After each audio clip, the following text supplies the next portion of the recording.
I was on the balcony watering the geraniums, my late husband's favorite, when my phone rang.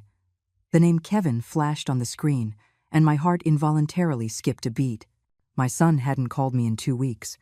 "Mom," Kevin's familiar voice came through, but it carried a lightness I didn't recognize. "Tonight at 6 o'clock, the Sterling Cut, the Gold Room. Jessica is treating the whole family to dinner. Be there on time, okay?" Before I could even reply, the line went dead. I stood frozen, holding the phone. As water from the watering can overflowed the pot and soaked my canvas sneakers. Jessica treating the family to dinner? That'll be the day. To say my daughter-in-law, Jessica, and I were like oil and water would be an understatement. Since she married into our family 5 years ago, I became the old hag in her eyes, and she became the thorn in my side I could never remove. She thought I was old-fashioned. I thought she was materialistic. She found me long-winded. I found her ill-mannered. My only comfort was that my son, Kevin, was still somewhat dutiful, though since his marriage he had clearly fallen under her spell. At least he kept up appearances. I glanced at the old regulator clock on the wall, a gift from my husband. It was 4:20 in the afternoon. Getting to the Sterling Cut from my house required 2 bus transfers. I needed to leave early. I quickly wiped my shoes, pulled out the navy blue blazer I only wore on important occasions, and carefully combed my white hair until not a strand was out of place. Even though I couldn't stand Jessica, it was a family gathering, and I couldn't embarrass my son. At 5 o'clock sharp, I locked the door and set out. The late summer sun was still brutal, and by the time I squeezed onto the second bus, my back was drenched in sweat. The bus was packed, shoulder to shoulder, and not a single person offered a seat to an old woman. I gripped the handrail tightly, thinking to myself, for my son, what's a little hardship? At 5:50, I stood before the imposing entrance of the Sterling Cut, smoothing out my wrinkled blazer. A hostess with a bright smile asked if I had a reservation. "The Gold Room, reserved by Mr. Kevin Vance," I said. She checked her list, her expression turning strange. "I'm sorry, the party for the Gold Room has already been seated, but your name isn't on the list. My last name is Vance. Kevin Vance is my son." My voice rose unintentionally. The hostess checked the list again, then said awkwardly, "Ma'am, I'm sorry, but there really isn't a spot reserved for you. Perhaps you could give them a call." My hands began to tremble, but I pulled out my phone and dialed Kevin's number. It rang 7 or 8 times. Just as I thought no one would answer, Jessica's sharp, high-pitched voice came through. "Hello? Jessica? It's Mom. I'm at the Sterling Cut. The hostess says my name isn't on the list." "Oh, Mom." Jessica's voice was dripping with condescension. "It's just a small family dinner tonight. We didn't save a spot for you. You should just head home. We'll call you next time." The line went dead. I stood in the magnificent, gilded lobby of the restaurant, a sudden chill running through my body. People bustled around me, the sounds of clinking glasses and laughter spilling from every private room. I was like an out-of-place ghost, completely at odds with the festive atmosphere. "Ma'am, are you all right?" the hostess asked with concern. I shook my head and turned to push open the heavy glass door. The sky outside had darkened. The city lights were beginning to glow, and the streets were a river of traffic. I stood monotony on the sidewalk, not knowing where to go. Home? Back to that empty house, to eat leftovers in front of my husband's portrait? Just then, my phone rang again. I mechanically pressed the answer button. "Mom, where are you?"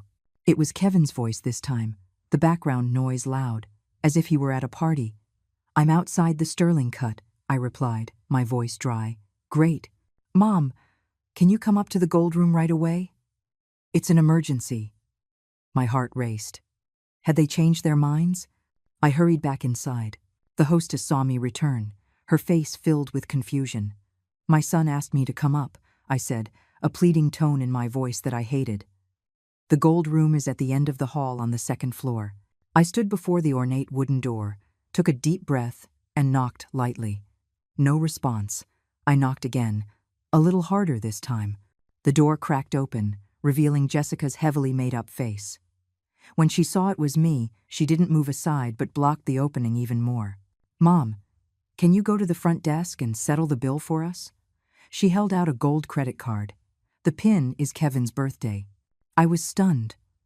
But didn't you ask me to come for dinner? Jessica rolled her eyes with impatience.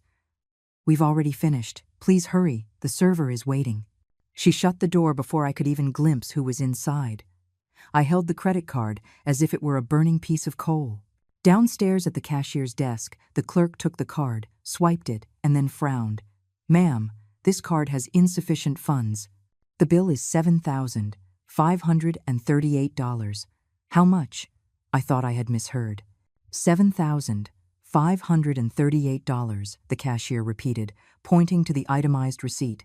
You see, 2 bottles of Napa Cabernet were $1,200 alone, plus the Alaskan king crab, the Maine lobster. My hand trembled so much, I could barely hold the card. $7,000? That was half of my yearly pension. What did they eat, Gold? Can you wait a moment? I need to make a phone call, I said, my voice quivering. The cashier nodded. I dialed Kevin's number again. This time, it rang for a long while before he answered. Mom, is the bill paid? Kevin's voice was thick with alcohol. Kevin, there isn't enough money on the card. The bill is over $7,000. What? He seemed to pull the phone away from his ear. I heard him say to someone nearby, My mom says there's not enough money. A burst of laughter followed, and then his voice became clear again. Mom, don't you have your pension?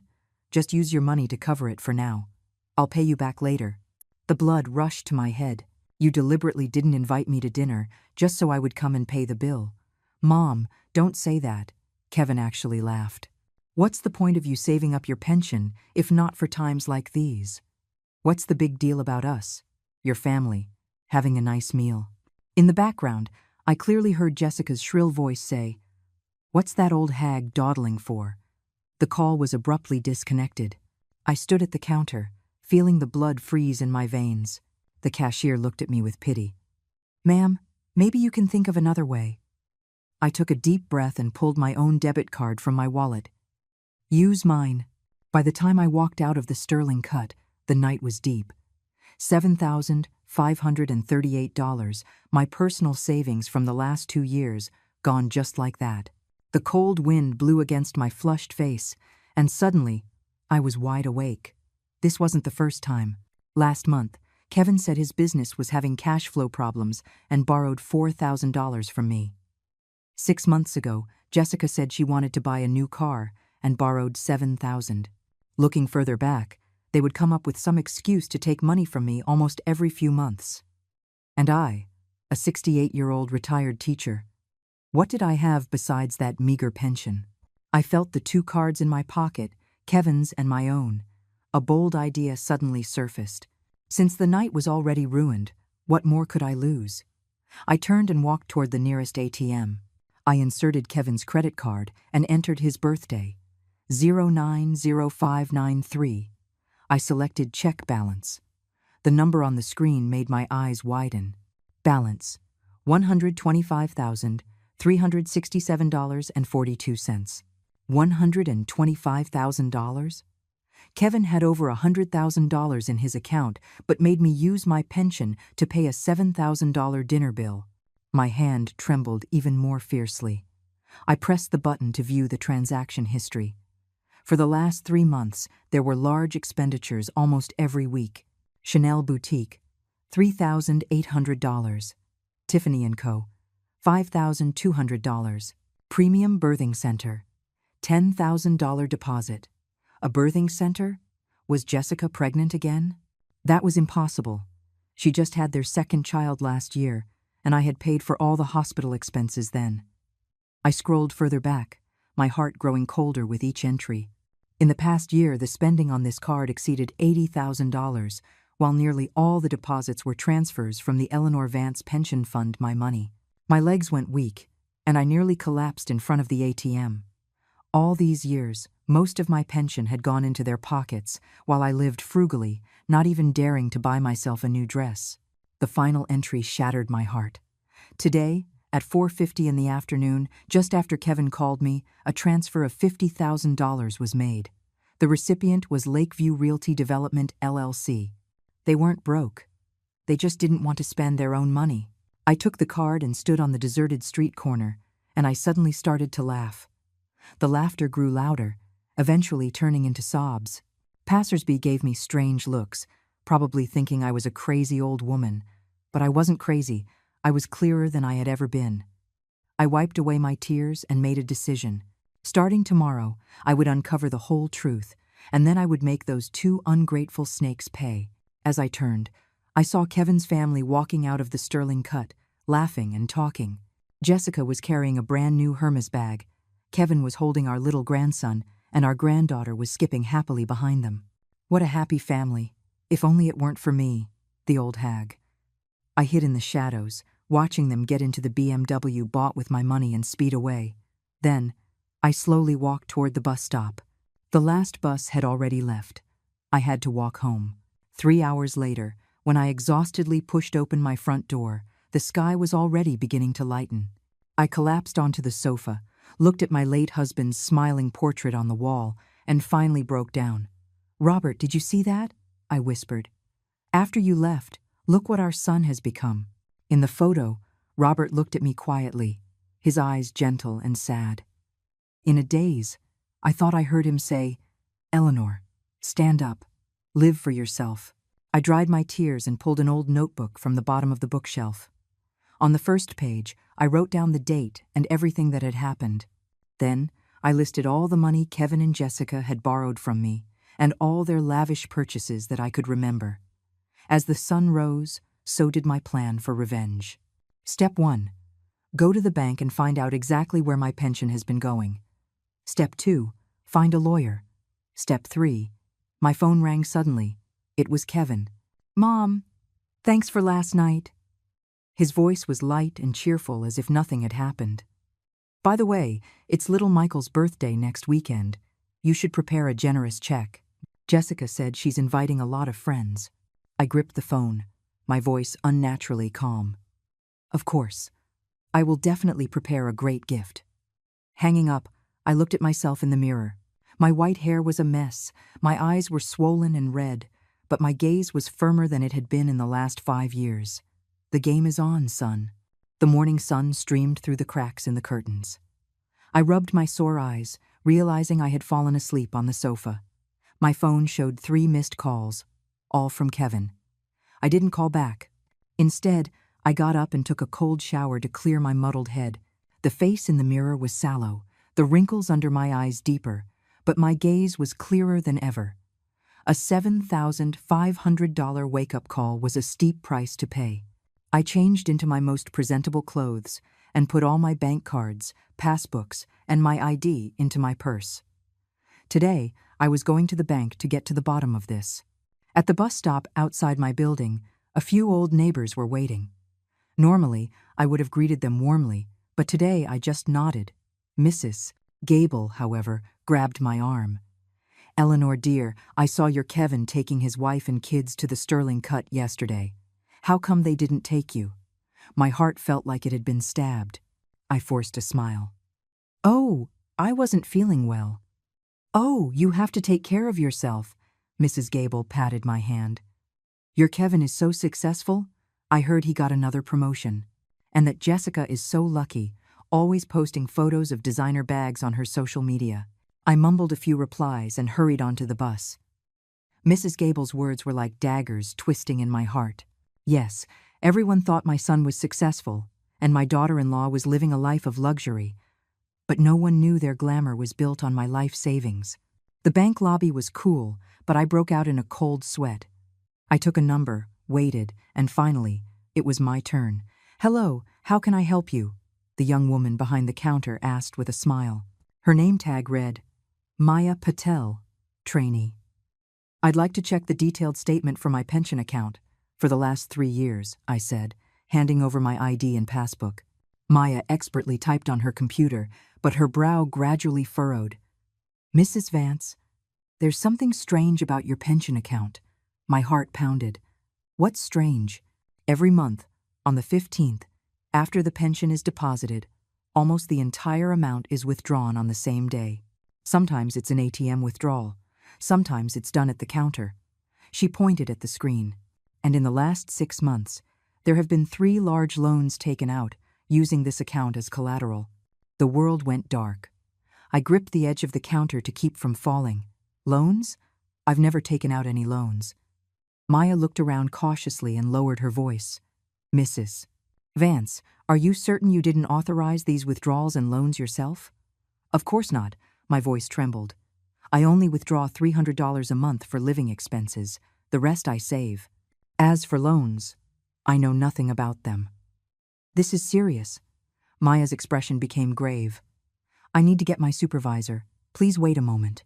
A few minutes later, a middle-aged man came over and introduced himself as the branch manager.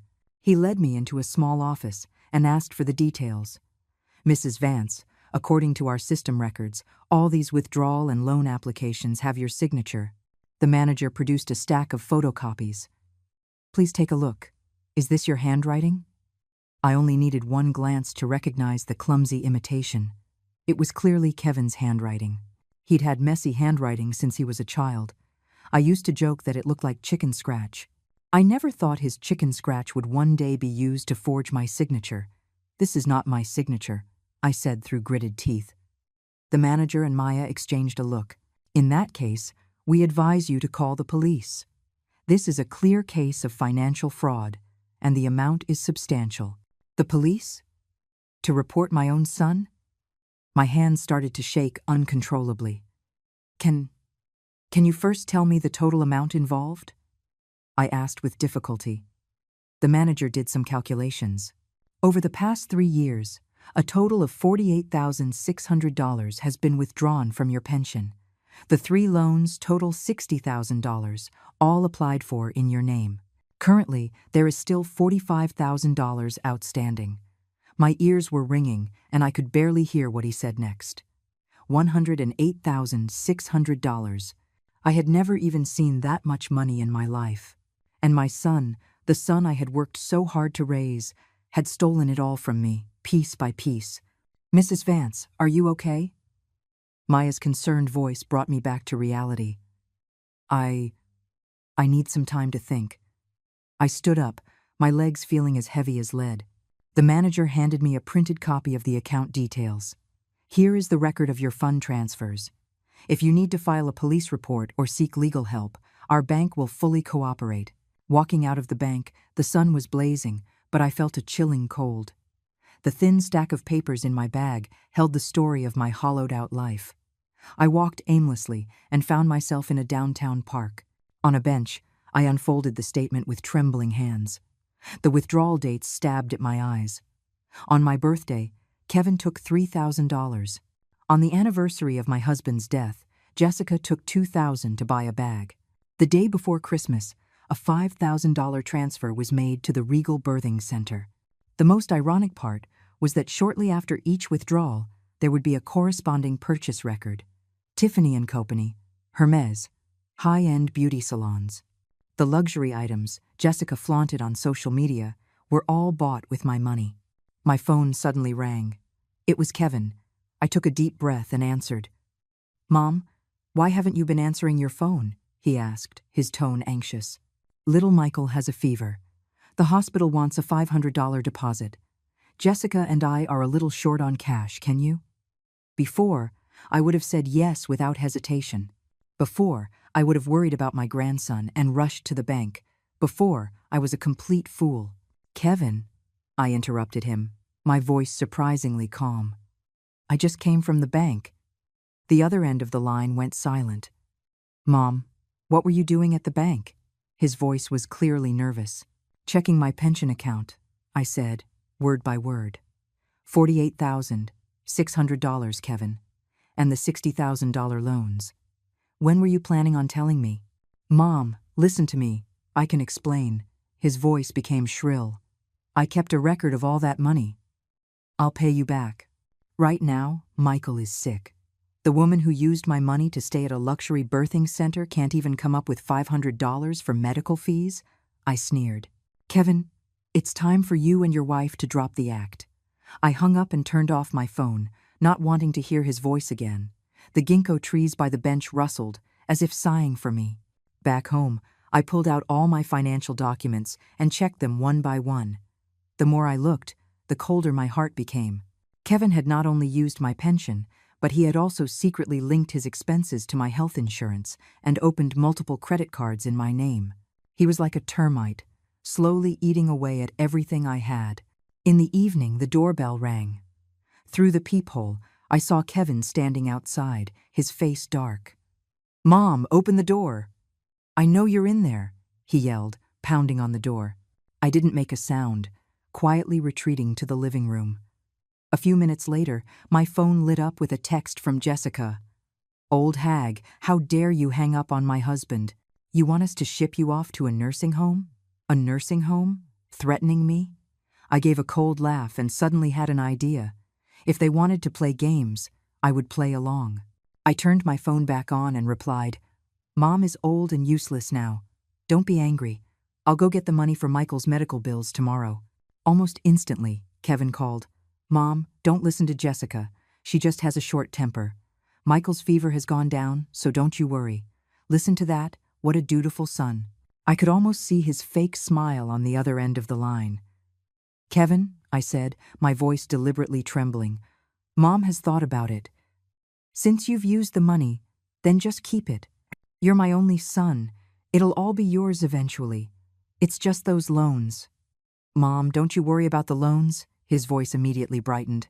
"I know people at the bank. It's all been taken care of. Look, you're getting older. Why don't you give me the deed to the house for safekeeping?" So that was it. That was his real goal. My house, the fruit of a lifetime of work for my husband and me. He was coming for it now. The deed, I'll have to look for it. I don't remember where I put it. I pretended to be confused. "Mom, how can you be so careless with something so important?" He grew anxious. "I'll come over tomorrow to help you find it." After hanging up, I immediately dialed another number. My old colleague, Mrs. Davis. Her daughter was a lawyer. It was time to seek professional help. "Eleanor." Mrs. Davis was surprised to hear my voice. "It's been so long." "Sarah," I said, "I need to ask your daughter for some legal advice about a family property dispute." I struggled to say the words. There was a moment of silence on the other end. "Eleanor, is it about Kevin?" So, everyone knew. Everyone except me, his own mother. I gave a bitter laugh and briefly explained the situation. Mrs. Davis immediately promised to connect me with her daughter. "Clara is free tomorrow morning. You can go straight to her firm," Mrs. Davis said. "Eleanor, take care of yourself. Some children just aren't worth it." Not worth it. The words echoed in my mind. Yes, in my 68 years, I had taught countless students, but I had failed to teach my own son. The night was deep, but I couldn't sleep. At my desk, I compiled a detailed list. All the misappropriated funds, the forged documents, the threatening text messages. These were my weapons. Tomorrow, I would meet the lawyer. Tomorrow, the fight back would officially begin. Outside, a sliver of a new moon hung in the sky, cold and bright. My husband's photo, bathed in the moonlight, seemed to watch me quietly, as if to say, "Well done, Eleanor." Clara Hayes's law firm was located in an old office building in the Loop. The elevator was ancient, so I had to climb 5 flights of stairs. My knees ached, but compared to the pain in my heart, it was nothing. Pushing open the frosted glass door, a young woman at the front desk looked up and smiled. "Hello, do you have an appointment?" "I have an appointment with Clara Hayes." "My name is Eleanor Vance." The woman checked the schedule. "Miss Eleanor Vance, Miss Hayes is waiting for you. Please follow me." The office was small but neat and bright. Bookshelves were lined with legal texts, and a few ink-wash paintings hung on the walls. A woman in her early 30s, with short hair and a sharp pantsuit, stood up from behind the desk. Her eyes were sharp yet kind. "Mrs. Vance, hello." She extended a hand. "I'm Clara Hayes. Sarah Davis is my mother." I shook her hand. It was warm and firm. After a brief exchange of pleasantries, I got straight to the point, laying out the documents and bank statements I had organized the night before. Clara read through them carefully, occasionally making notes. When she saw the forged signatures and loan documents, her brow furrowed tightly. "Mrs. Vance, this situation is more serious than I thought," she said, putting the papers down.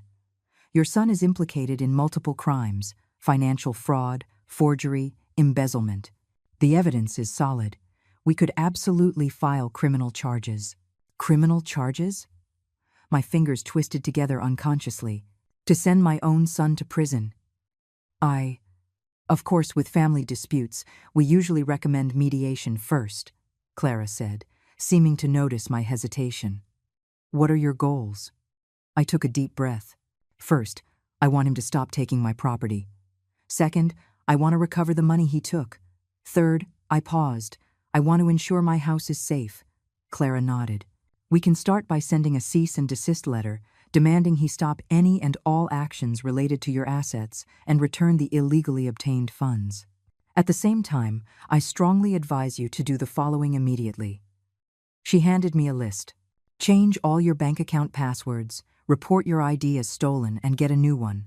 Move the deed and other important documents to a secure location, like a safe deposit box, and gather more evidence." "The deed is the most important thing," Clara emphasized. "The loans taken out in your son's name are secured against your property.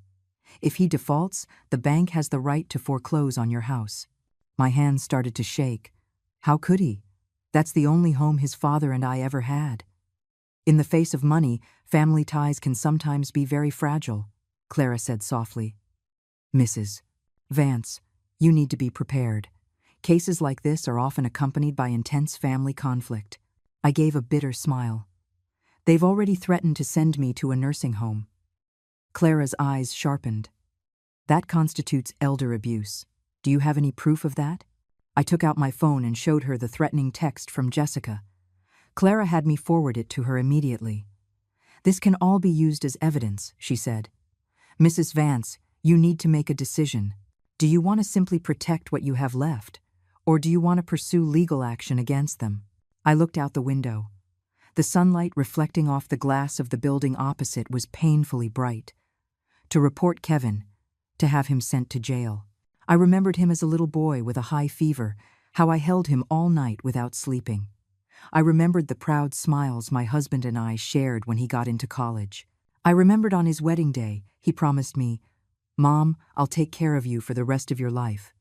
"Let's just protect the assets for now," I finally said. "As for legal action, if they stop, I can forgive them." Clara gave me a long, meaningful look. "You're more forgiving than most clients." "All right. I'll draft the letter today. As soon as you get home, follow the list. Contact me immediately if anything happens." Leaving the law firm, I went straight to the police precinct to report my ID stolen. A young officer at the desk asked casually why I was reporting it. "My son used my ID to take out loans," I said calmly. The officer's hands froze on the keyboard. He looked up at me. "Ma'am, that's a serious crime. Do you want to file a report?" I shook my head. "Just the new ID for now." By the time I got the temporary ID, it was already 3 in the afternoon. I rushed to the bank and found Maya, the teller from yesterday. "Mrs. Vance." She was happy to see me. "I was just thinking about contacting you." I explained my purpose, and she immediately helped me change my account passwords and process the stolen ID paperwork. "By the way," she lowered her voice, "I checked the security footage. The person who made the withdrawals and applied for the loans was your son. Sometimes his wife was with him." My heart sank.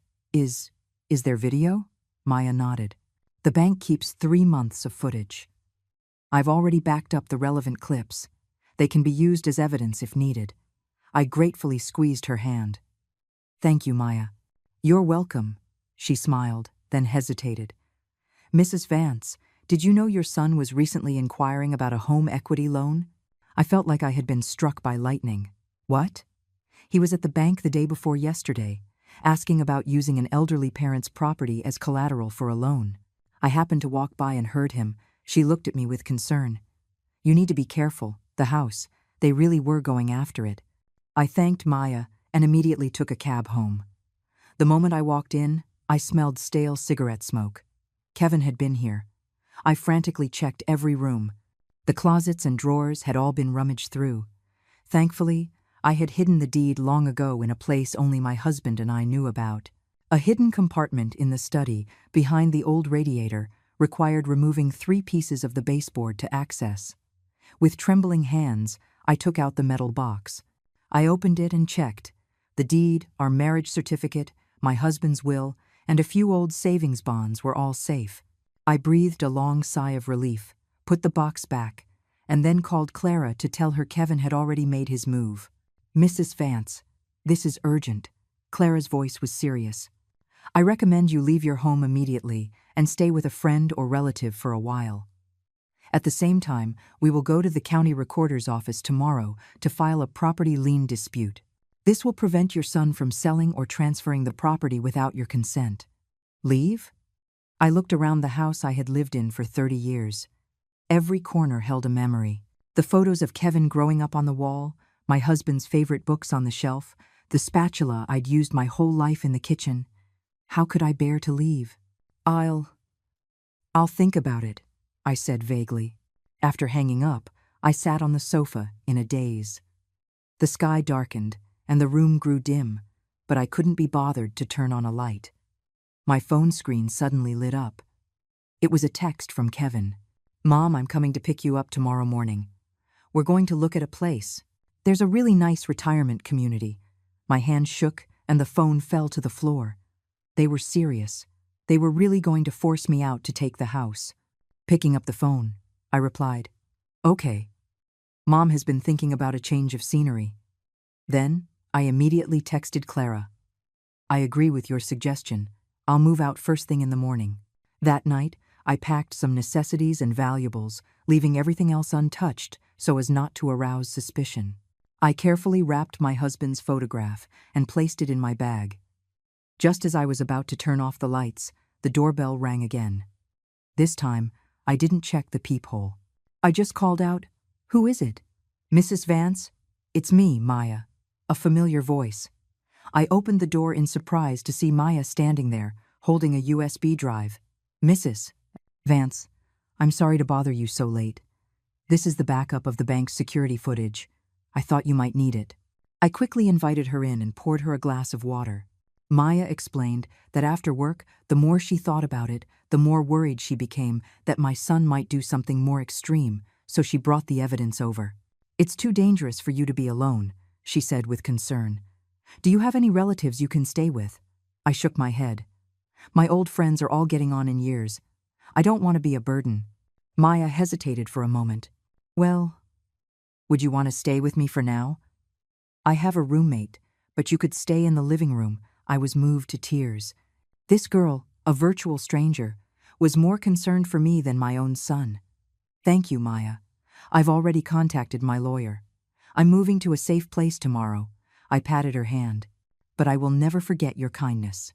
After Maya left, I couldn't sleep a wink. At 4 in the morning, I got up and wrote a long letter to Kevin, telling him everything I knew and what I had decided to do. I wouldn't give him the letter now, but maybe one day. Dawn broke. I took one last look around the house full of memories and gently closed the door. In my bag were the deed and all my important documents. In my pocket were my new temporary ID and bank cards. First stop, the county recorder's office. Clara was already waiting for me. "Mrs. Vance, you look terrible. Are you all right?" she asked with concern. I shook my head. "Just didn't sleep well. Let's get started." Filing the property lien dispute was easier than I expected. It took less than an hour. From now on, any transaction regarding my property would be frozen. "Next, where do you plan to stay?" Clara asked. "I have a friend who runs a senior living community. The environment is nice, and the price is reasonable." I told her about Maya's offer. Clara's eyes lit up. "A bank employee? That's even better. She can help you monitor your account activity, but you have to be careful not to get her into trouble." Just then, my phone rang. It was Kevin. "Mom, where are you? I'm downstairs to take you to see the retirement community. Why is no one answering the door?" "Kevin," I said calmly, "something came up. Let's put the retirement community on hold for now. I think I'm quite comfortable where I am." "Mom, how could you do this?" His voice rose sharply. "Jessica and I went to a lot of trouble to set this up. You're making things very difficult for us." "Difficult?" I sneered. "Kevin, I met with a lawyer yesterday. I know everything. The property lien has been filed, so you can forget about it." There was a dead silence on the other end, followed by a roar of fury. "You old hag! You just wait." The line went dead. Clara looked at me with concern. How did he react? "Furious," I said with a bitter smile. "But it doesn't matter. The gloves are off now." Clara insisted on driving me to Maya's apartment building and reminded me to call the police, or her, immediately if anything happened. I thanked her and rang the doorbell at the address Maya had given me. Maya and her roommate, a girl named Chloe, shared a 2-bedroom apartment. It was modest but clean and tidy. The 2 girls warmly helped me get settled, even buying me new bedding. "Mrs. Vance, you can stay in my room. Chloe and I can share," Maya said. "Absolutely not. The living room is fine," I insisted. "You've already done so much." After settling in, I charged my phone and found more than a dozen missed calls and countless texts from Kevin and Jessica. They ranged from pleading and apologies to threats and insults. I didn't reply to a single one. That evening, when Maya came home from work, she brought shocking news. "Mrs. Vance, your son went to the bank today and tried to report the deed to your house as lost, using your old ID. Thankfully, the system had already been updated with your report, and the teller recognized that he wasn't you." I was shaking with anger. What is he trying to do?" "The bank has already called the police," Maya said. But he ran off before they could get there. Just then, my phone rang again. It was an unknown number. I hesitated for a moment before answering. "Mom, you've got some nerve." Kevin's voice was choked with tears. "The police came to my door." "I'm your son. How could you do this to me?" "Kevin," I fought back my own tears. "You did this to yourself. I was wrong, okay? I was wrong." He suddenly softened.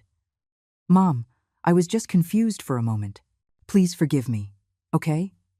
I promise I'll be a good son from now on. If this were the past, I might have softened. But now, I just felt disgusted. Kevin, my lawyer has prepared all the documents. If you and Jessica stop harassing me and return the money you took, I won't press charges. Otherwise what? You'll send your own son to jail?" His voice turned vicious again. "You old hag, you just wait." He hung up. Maya looked at me with concern. "Mrs. Vance, are you okay?" I shook my head, the tears finally breaking free. What did I do wrong to raise a son like this?" Maya gently hugged me. "It's not your fault, Mrs. Vance. Some people just don't know how to appreciate what they have." That night, lying on a strange sofa, listening to the city's noise outside my window, my heart felt like it was being torn apart. But I knew that from this day forward, I was no longer the helpless old woman they could push around. I am Eleanor Vance, a woman who is finally starting to live for herself. 3 days after I moved in with Maya, things took a sharp, terrifying turn. It was a muggy afternoon. I was helping the girls clean the apartment when the doorbell rang. Chloe went to open it and then cried out in alarm, "Mrs. Vance, the police are here for you." My heart sank. I walked to the door and saw 2 uniformed officers and a woman from the county's Adult Protective Services. "Miss Eleanor Vance?" the older officer asked. "We've received a report from your son stating that you have dementia and have gone missing several times recently. Under the Elder Protection Act, we need to take you for a psychiatric evaluation." I felt like I'd been struck by lightning. "What?" "I'm perfectly fine. This is a complete fabrication by my son." "Ma'am," the social worker said in a gentle but firm tone, "many patients with dementia say the same thing. It's just a routine check. If you're fine, you'll be back home in no time." Maya came out from the kitchen. "What's going on?" "Mrs. Vance is perfectly normal." "And you are?" the officer asked. "I'm a bank teller. I can attest that Mrs. Vance is in perfect mental health," Maya said urgently. "Her son is the liar." "Ma'am, please do not obstruct our work," the officer cut her off. "Miss Vance, please come with us." I looked at their unyielding expressions, then at Maya, who was on the verge of tears, and I understood. This was Kevin's new plan. He knew the legal route was failing, so he resorted to this. "I'll go with you," I said calmly. Then I whispered to Maya, "Call Clara Hayes." Tell her they're taking me for a psychiatric evaluation at Serenity Meadows Hospital. Please hurry, ma'am, the officer interjected. Serenity Meadows was the only hospital in the city with a certified psychiatric evaluation ward. On the way, I tried to explain, but the officers just nodded dismissively, clearly having already made up their minds. The psychiatric ward was in a secluded wing, the hallway thick with the smell of antiseptic. I was led into an examination room where a middle-aged doctor with glasses, Saturday Eleanor Vance, 76 years old, he said, flipping through a form. 68, I corrected him. My son deliberately overstated my age. The doctor looked up at me, then continued writing. Believes she is younger than her actual age, a common symptom of dementia. What? I couldn't believe my ears. Such a snap judgment. The examination that followed was a farce. The doctor asked me a few simple questions. What is today's date? Who is the current mayor? Subtract 7 from 100, 5 consecutive times. I answered every question correctly, but his expression grew more and more solemn. Ma'am, your son says you frequently forget to turn off the stove and get lost when you go out. Is that true? Never. He's lying, I said, agitated. Denial of symptoms is also a sign of dementia, the doctor said to the officer. He then wrote on the diagnosis form, suspected Alzheimer's disease. Recommend inpatient observation. I felt like I had been plunged into an icy abyss. Just like that, with no scans, no detailed consultation, based solely on my son's lies, he had diagnosed me. Doctor, I am perfectly normal. I have a lawyer who can prove my son is framing me. I grabbed his sleeve. Agitated, showing aggressive tendencies, the doctor jotted down another note, then said to a nurse, "Give her a sedative and send her to the inpatient unit." The last thing I remembered before the needle pierced my arm was thinking, Kevin, you are truly ruthless. When I woke up, I was in a narrow bed, my wrists tied to the bed rails with soft restraints.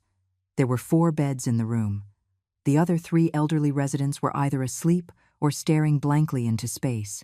The air was thick with the smell of urine and medicine. New one, the old woman in the next bed suddenly spoke, her voice hoarse. Don't struggle. The more you struggle, the tighter they tie you. I turned to look at her. She was rail thin, but her eyes were unnervingly bright. I'm not sick, I said, my tongue still numb from the drugs. Who here is? She sneered. My daughter sent me here, all because I wouldn't let her sell my house. My heart lurched. You were framed by your family too? Plenty of us, the old woman whispered. At least half the people on this floor are sane. It's good business for the facility. The family pays. The doctor writes a diagnosis. It was then I realized what a horrifying black market I had fallen into.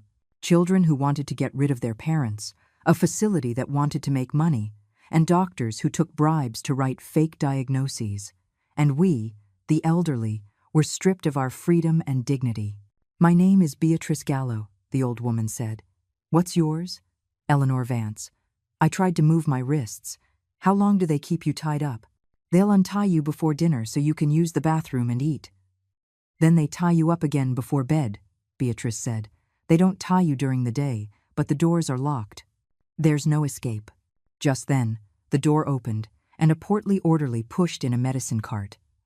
Bed 305. The new one. Time for your meds. He handed me 2 white pills and a cup of water. Remembering what Beatrice had said, I pretended to put the pills in my mouth but tucked them under my tongue. The orderly roughly checked my mouth, found nothing, and moved on. Once he was gone, I spat the pills out and hid them under my pillow. Beatrice gave me an approving nod. You learn fast. In the afternoon, I was taken to a large, empty activity room. A dozen or so residents sat in a circle, some staring blankly, others mumbling to themselves. Orderlies stood guard at the door, occasionally yelling at anyone who didn't comply. I noticed a white-haired old man in the corner, secretly writing something on a piece of paper. When he saw me looking, he quickly hid it. That's Arthur Finch, Beatrice whispered. Used to be a high school teacher. His son sent him here. He writes letters of complaint every day, but they never get mailed. After the activity was dinner, watery oatmeal and pickles. I barely managed a few bites. Back in the room, I discovered the pills under my pillow were gone. My heart sank.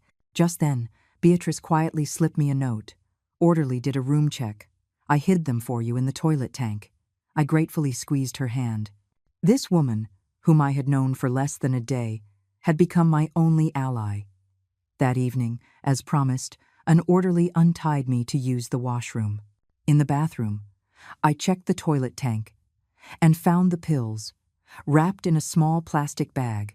Next to them was another small note. Don't take their medicine. It'll make you really go crazy. A. So, Mr. Finch was also secretly helping. A warmth spread through my chest.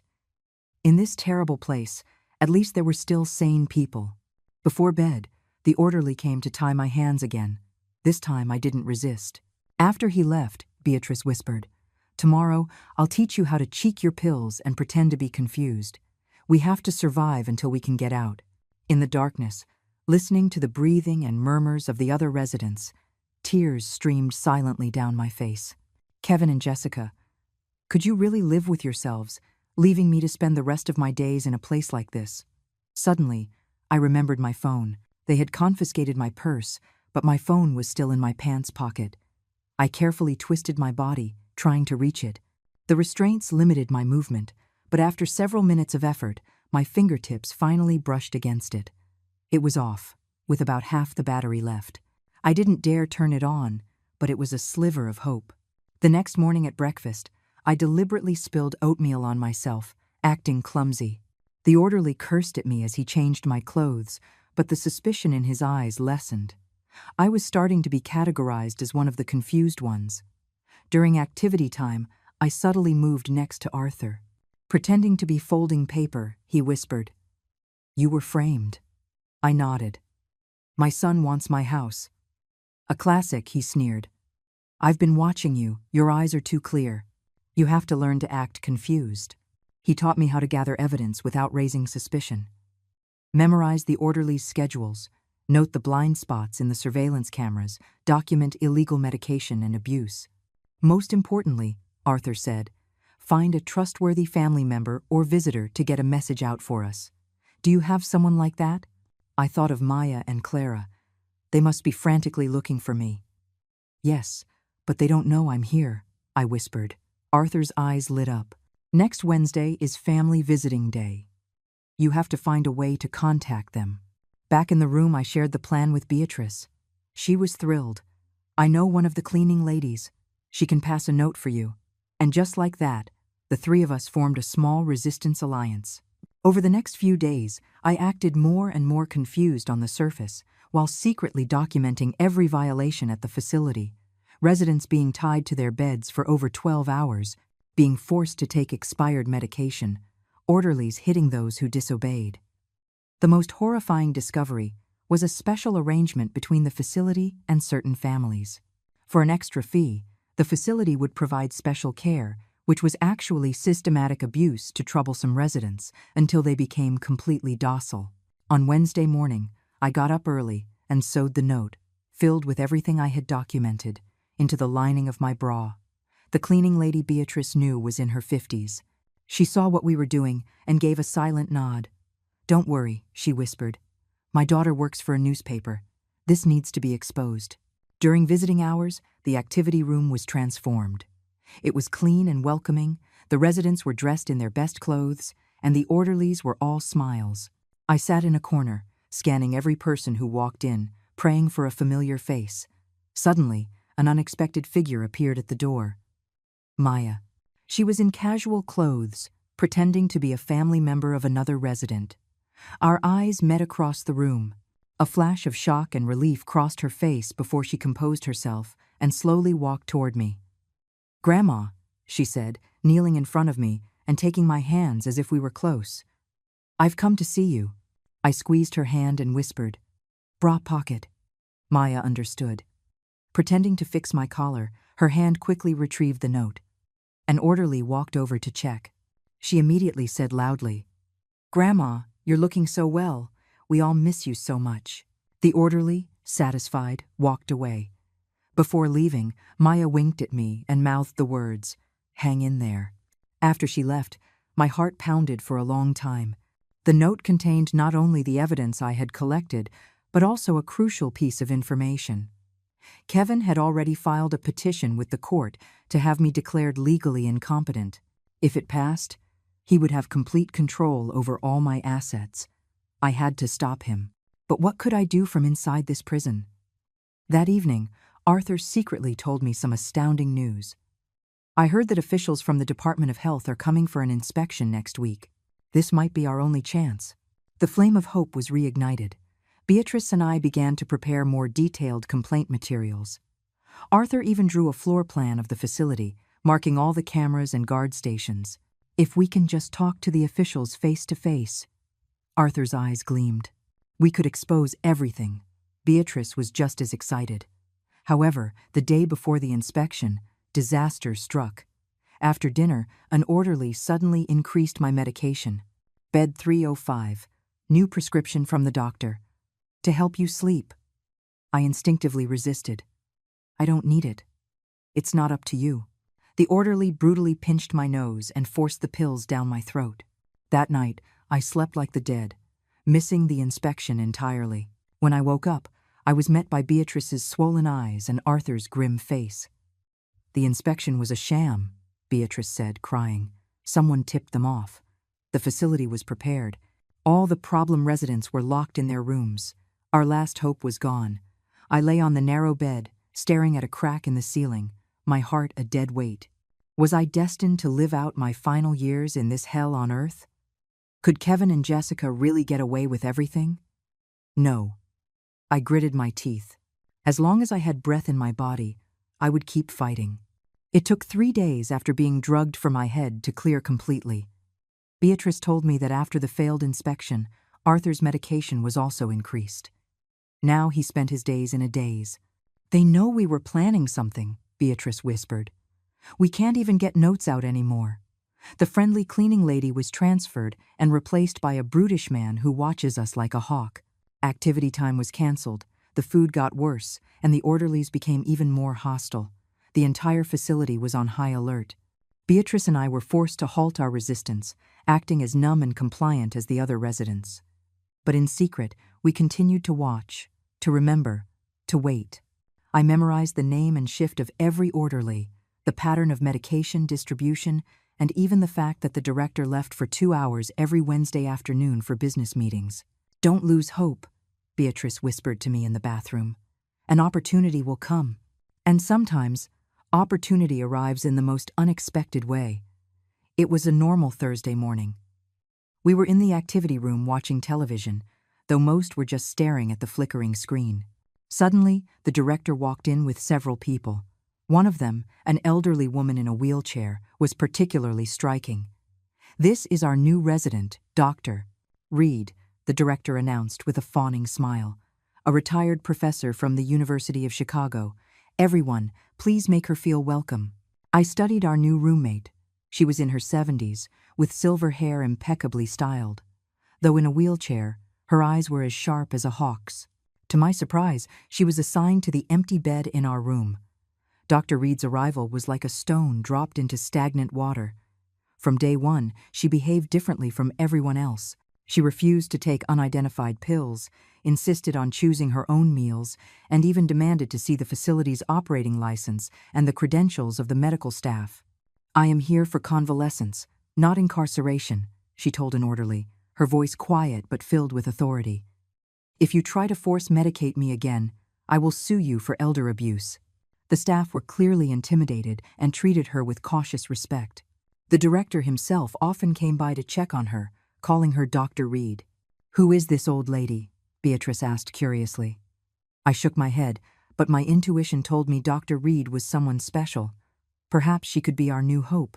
The next morning at breakfast, I deliberately sat next to her. Pretending to help her with her utensils, I whispered, "Were you sent here by your family?" She gave me a sharp look. "I came here myself. My arthritis flared up, and I need care. My children are overseas." Then she lowered her voice. "And you? You don't look confused to me." We had made contact. After a few days of careful probing, I confirmed that Dr. Reed was indeed there voluntarily and was exceptionally sharp. More importantly, She had a smartphone her children had bought for her, with full internet access. "Dr. Reed," I said one afternoon, gathering my courage, "could I ask for your help?" It was just the three of us in the room, Beatrice, Dr. Reed, and me. An orderly had just done his rounds. I briefly told her my story and how we had failed to get our evidence out. Dr. Reed listened, then said after a moment of silence, "I knew there was something wrong with this place. Just the other day, I saw an orderly strike one of the dementia patients." "Can you help us get a message out?" Beatrice asked urgently. "My daughter has no idea what I'm going through in here." "Doctor." Reed took out her phone. "Tell me who to contact." I gave her Clara's and Maya's numbers. Beatrice gave her daughter's work information. Dr. Reed noted it down and promised to contact them that night. "But," she warned, "you two need to be careful. I heard a major corporation is set to acquire this facility next month. They're in the process of cleaning house." "What?" Beatrice and I looked at each other. "Cleaning house? What does that mean?" Dr. Reed shook her head. "I don't know the specifics, but several troublesome residents have recently been transferred or have passed away." A chill ran down my spine. Kevin and Jessica sending me here. Was it a coincidence? Or something more sinister? The next day, Dr. Reed told me she had reached Clara and Maya. "That young friend of yours from the bank was frantic. She said they've been searching for you for 2 weeks," Dr. Reed said. "She's going to pretend to be my niece and visit tomorrow to get the evidence." Beatrice and I were so emotional we nearly cried. That night, we stayed up late compiling everything we had. Records of illegal medication, videos of abuse secretly filmed on Dr. Reed's phone, and evidence of financial irregularities. The following day, Maya arrived as planned. Seeing how much weight I'd lost, her eyes immediately reddened, but she held back her tears. "Mrs. Vance," she gripped my hand, her voice choked. I secretly slipped the USB drive into her purse. "Be careful," I whispered. "There are cameras everywhere." Maya nodded, then said loudly, "Aunt Evelyn, you're looking great. I'll come see you again soon." After she left, Beatrice and I were both ecstatic and terrified. The evidence was out, but what would happen next? How would the facility react? Would we face retaliation? 3 days later, on a Saturday afternoon, the facility was thrown into chaos.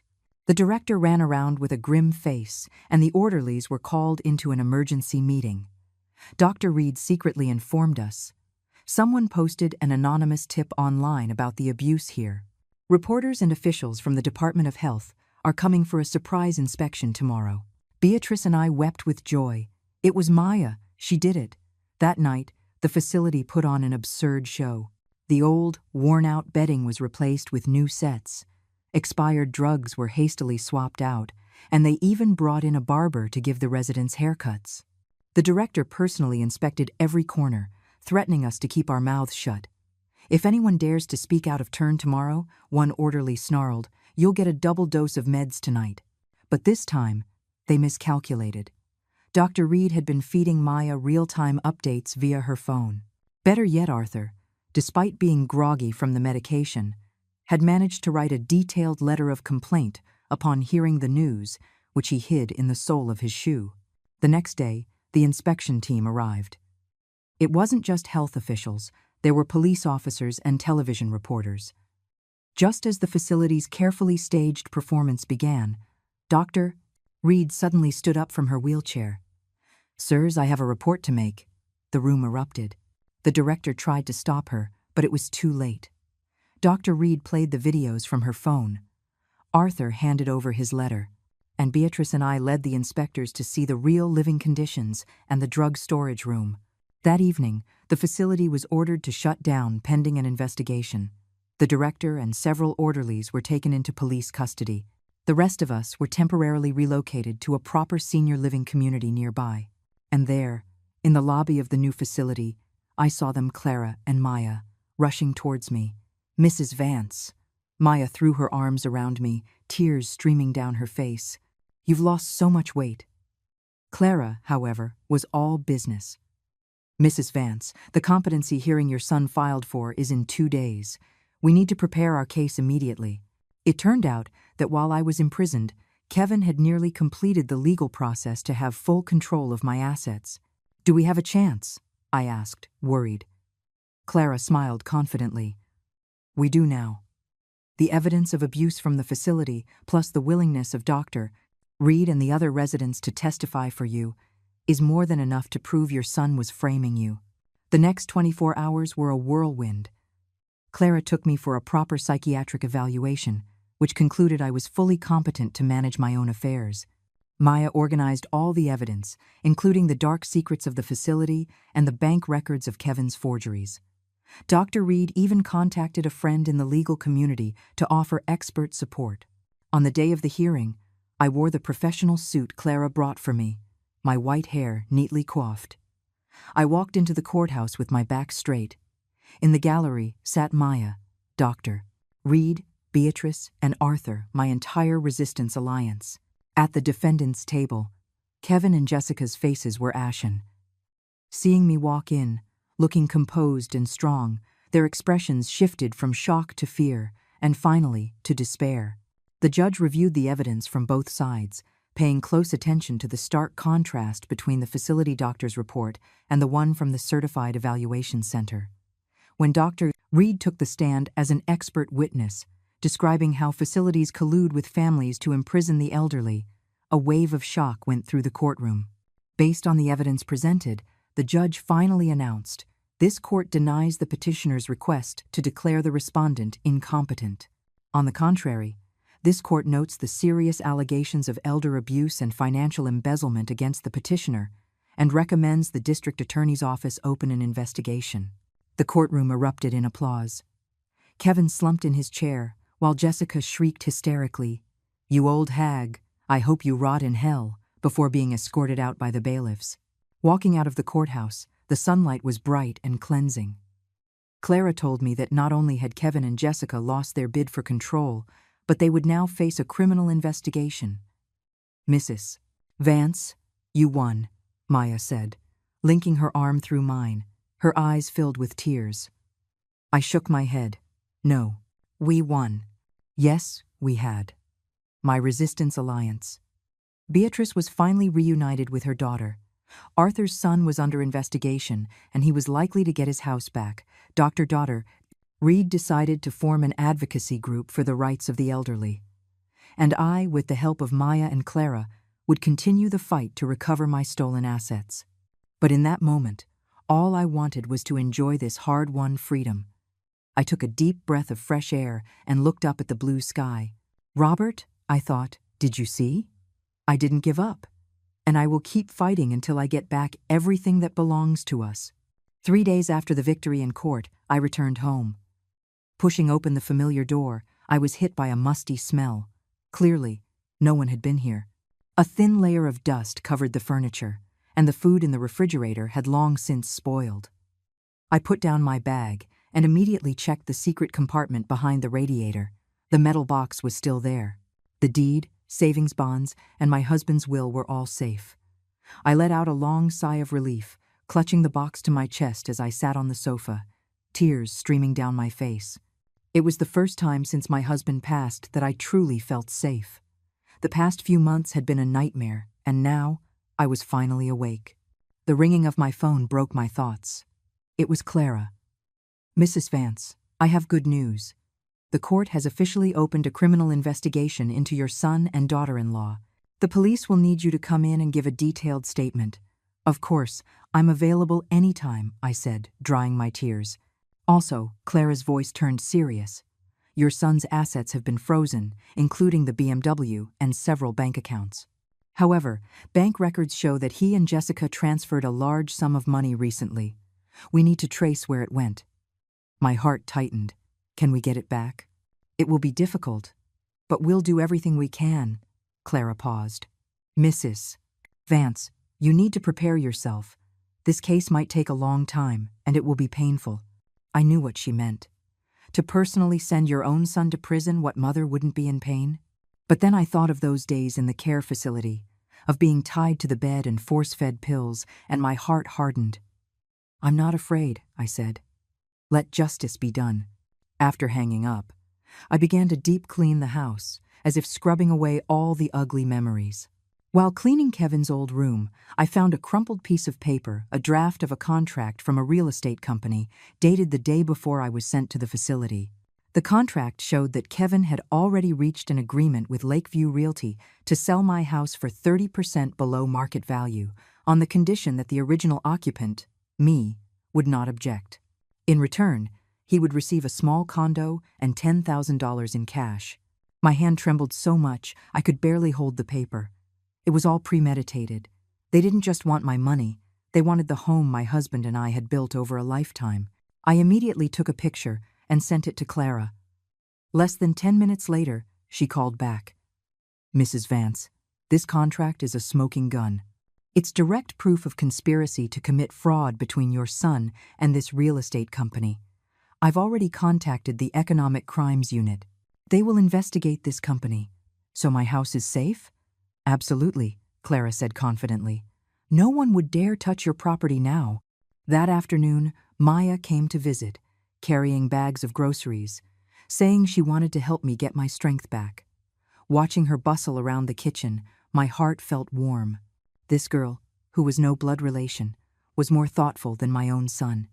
"Maya, your parents must be so proud of you," I said during dinner. She smiled.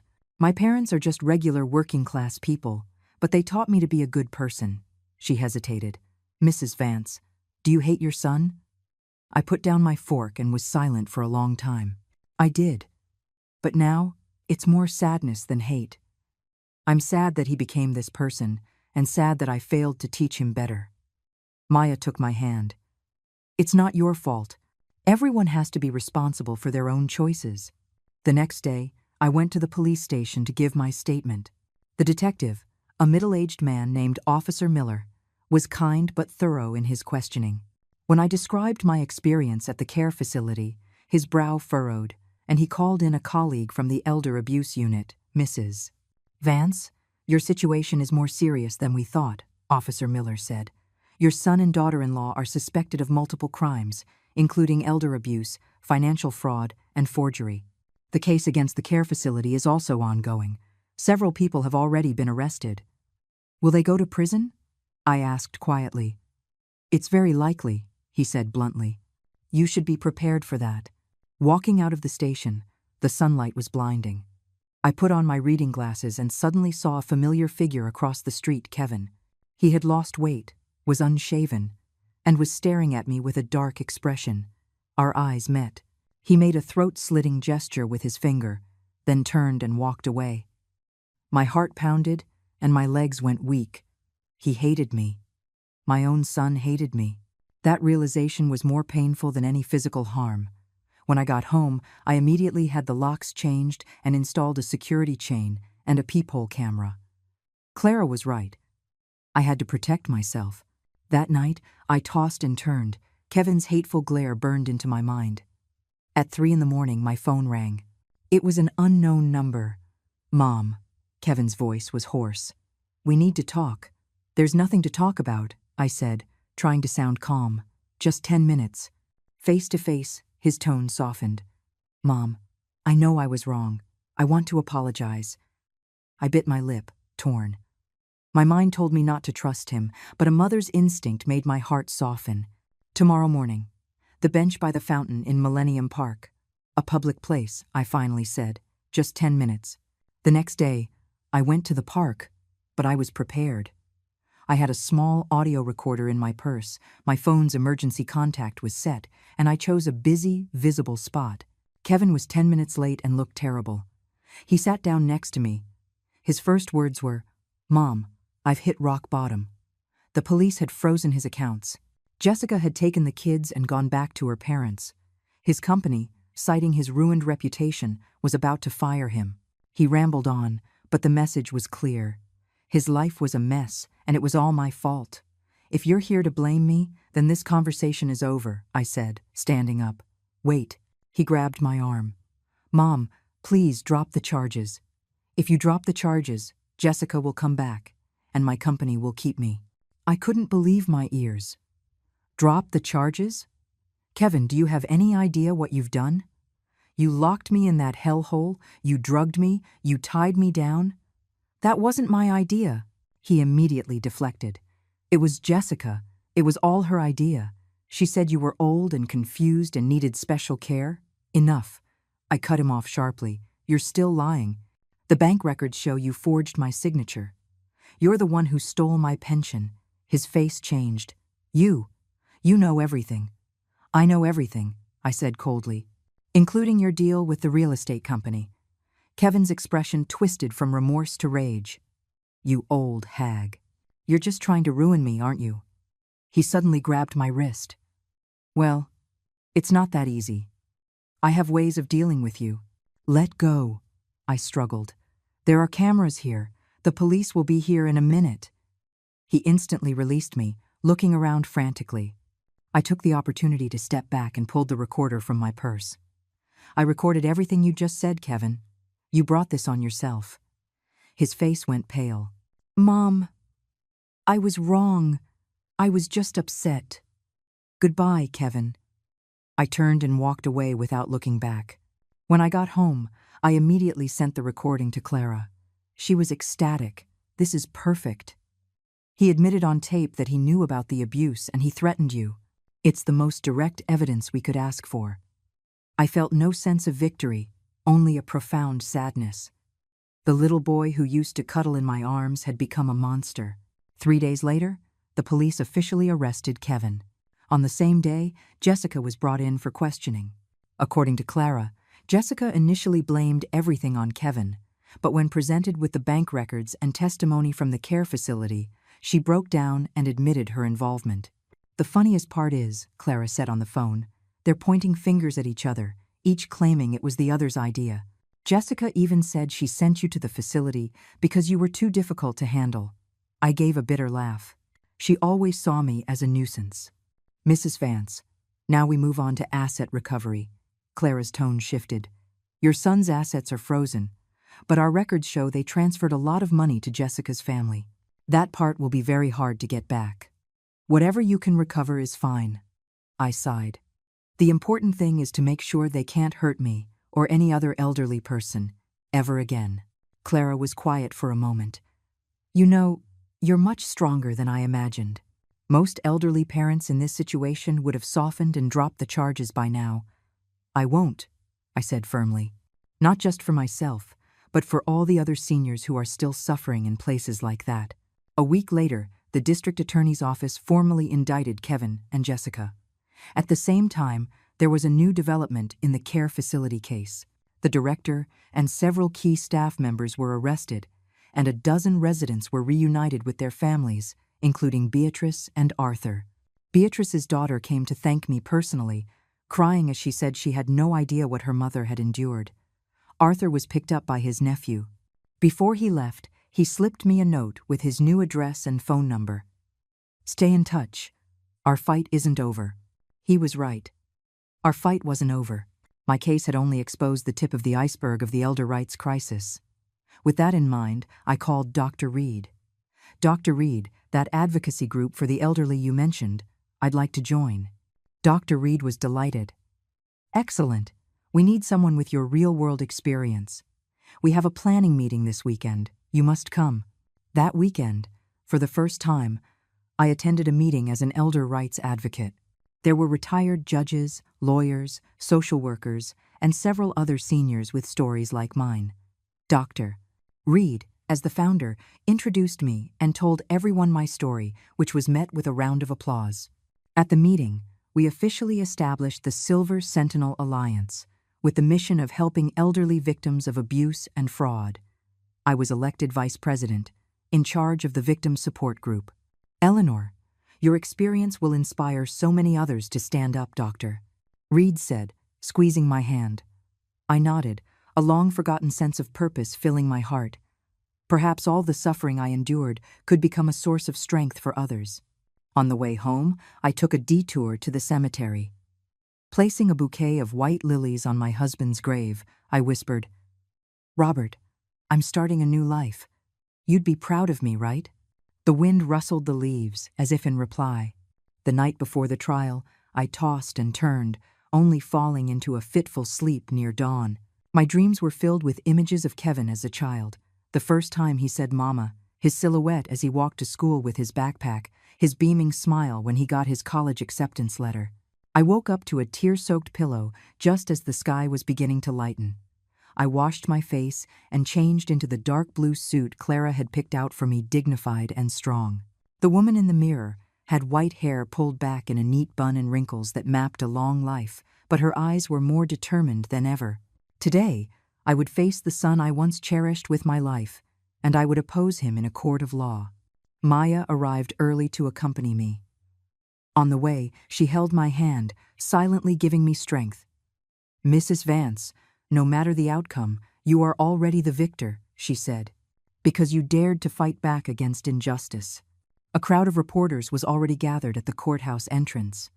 Ever since the care facility scandal broke, my case had become a major news story, dubbed by some as the landmark case for elder rights in America. Security, check-in, waiting. Finally, we were led into courtroom number 3. The gallery was packed. I saw Dr. Reed, Beatrice's daughter, Arthur's nephew, and even a few of my old comrades from the facility. At the defendant's table sat Kevin and Jessica, each with a court-appointed lawyer. Kevin wore an ill-fitting suit, his hair a mess, his eyes darting around nervously. Jessica was heavily made up, but it couldn't hide the bitterness on her face. When she saw me, she shot me a hateful glare, while Kevin lowered his head, unable to meet my gaze. "All rise," the bailiff called out. The judge, a woman in her 50s with a stern face and sharp eyes, entered. After she declared the court in session, the prosecutor began his opening statement, listing Kevin and Jessica's crimes: abuse of a vulnerable adult, embezzlement, forgery of official documents. Each charge was like a knife in my heart. As a mother, hearing your own son accused of such things is an indescribable pain. But I had to be strong. When it was Clara's turn, she presented the facts with clear logic and overwhelming evidence. The bank statements, the forged signatures, the abuse records from the facility, and most damning of all, the audio recording from the park. When Kevin's furious voice echoed through the courtroom, "You old hag, you're just trying to ruin me, aren't you? I have ways of dealing with you," a gasp went through the gallery. When the recording finished, the court was silent. I saw Kevin's shoulders slump in defeat, and Jessica's face turned ashen. "Your Honor," Clara concluded, "this case is not just a family dispute. It reflects a grim reality in our society about the protection of our elders. The defendants exploited the bonds of love and trust to inflict financial and personal harm upon an elderly mother. Their actions were heinous, and the societal impact is profound. We ask the court to deliver a just punishment and order the full restitution of the stolen assets." Next came the defense. Kevin's lawyer tried to frame it as a family misunderstanding, a momentary lapse in judgment. Jessica's lawyer tried to shift all the blame to Kevin, painting her as a mere accomplice. The judge repeatedly cut them off, demanding they stick to the facts. When Jessica's lawyer claimed she had always had a wonderful relationship with her mother-in-law, the judge played the recording of Jessica's threatening phone call. "Old hag, how dare you hang up on my husband? You want us to ship you off to a nursing home?" The gallery erupted again. Jessica's face went from white to red, her arrogant facade crumbling. During the final statements, the judge asked if we had anything else to say. Kevin suddenly stood up, his voice choked. "Mom, I was wrong. Please forgive me." I looked at him, the little boy who used to cuddle in my arms, now a criminal. Tears blurred my vision, but I did not waver. "Your Honor," I stood, my voice steady. "I do not ask for a harsh sentence. I only ask for justice. I hope my son can truly understand his mistakes and reform himself. As for the property, it was my husband's and my life savings. I must have it back." The judge called for a recess while the jury deliberated. That hour was the longest 60 minutes of my life. Maya held my hand, Clara comforted me, and Dr. Reed spoke to reporters about the importance of elder rights. Finally, the judge returned. "All rise." The courtroom fell silent. This court finds the defendants, Kevin Vance and Jessica Vance, guilty of abuse of a vulnerable adult, embezzlement, and forgery. The facts are clear, the evidence undeniable. Given the severity of the case and its profound societal impact, the sentence is as follows. Defendant Kevin Vance is sentenced to 3 years in prison, with the sentence suspended pending 4 years of probation. Defendant Jessica Vance is sentenced to 2 years in prison, with the sentence suspended pending 3 years of probation. The defendants are ordered to make full restitution to the plaintiff, Eleanor Vance, in the amount of $108,600 within 10 days of this judgment, and to pay an additional $10,000 in punitive damages. I barely heard the rest. 3 years and 2 years. Even suspended, it meant a criminal record they could never erase. And the restitution, nearly $120,000, would wipe out almost everything they owned. As we left the courthouse, reporters swarmed us. Clara shielded me, but I gently pushed past her and faced the cameras. Today is not just a victory for me, I said. It is a victory for all elderly people who have been mistreated. I want to tell everyone in a similar situation. Do not be silent, do not be afraid. The law will protect us. As for my son and daughter-in-law, I took a deep breath. I forgive them for the personal pain they caused me, but I will not forgive their disregard for the law. I hope this lesson will help them truly change. Later, a major newspaper ran my quote under a headline like, "A great mother's grace and strength," but only I knew how much it hurt to say the word forgive. After the verdict, Kevin and Jessica were forced to sell the BMW and some jewelry to make the first restitution payment. Their marriage ended. Jessica filed for divorce 3 days after the trial and moved back in with her parents with the children. Kevin moved into a rented room on the outskirts of the city and, I heard, spent his days drinking. I didn't visit him. Some wounds need time. My life, however, found a new rhythm. The work at the Silver Sentinel Alliance grew busier. We received calls for help from all over the country. Dr. Reed and I, along with other volunteers, took shifts providing legal advice and emotional support. Maya practically became my adopted daughter, visiting every week to help with errands. With her help, I learned to use a smartphone and a computer, even starting a social media page to share knowledge about elder rights. One rainy afternoon, I was organizing case files at the Alliance when the doorbell rang. Through the peephole, I saw an unexpected figure, Kevin. He was so thin I barely recognized him, unshaven, clothes wrinkled, holding a plastic grocery bag.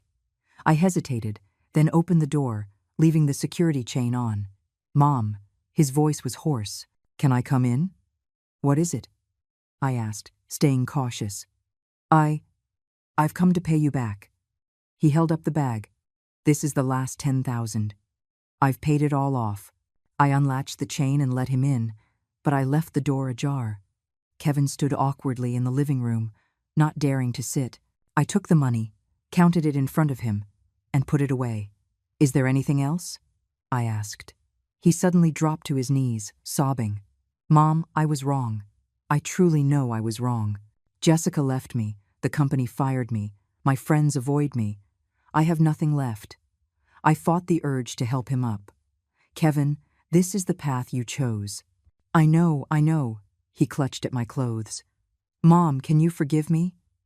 "I promise I'll turn my life around." Looking at his pathetic state, my heart felt torn in two. One half a mother's pity, the other a victim's anger. "Kevin," I finally said, "I can forgive you, but I won't forget. As for trust, that will take time." He looked up, a flicker of hope in his eyes.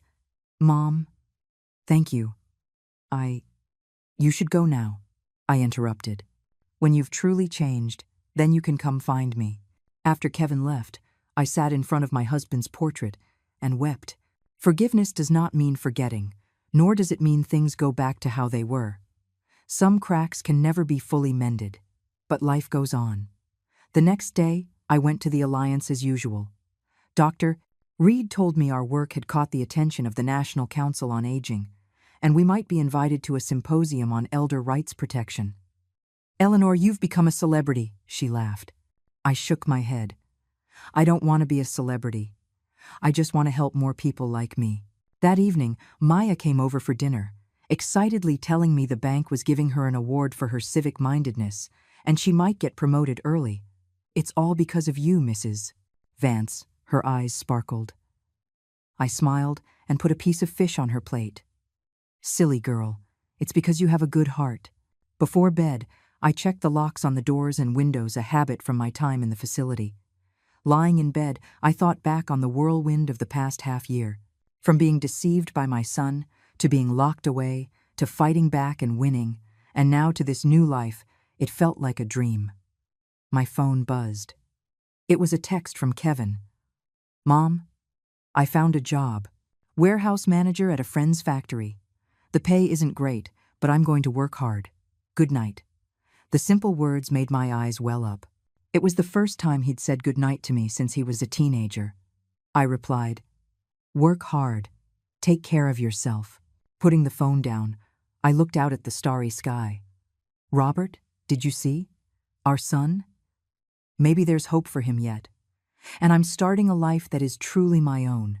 3 months after the Silver Sentinel Alliance was founded, we moved from Dr. Reed's living room into 2 proper offices provided by the city.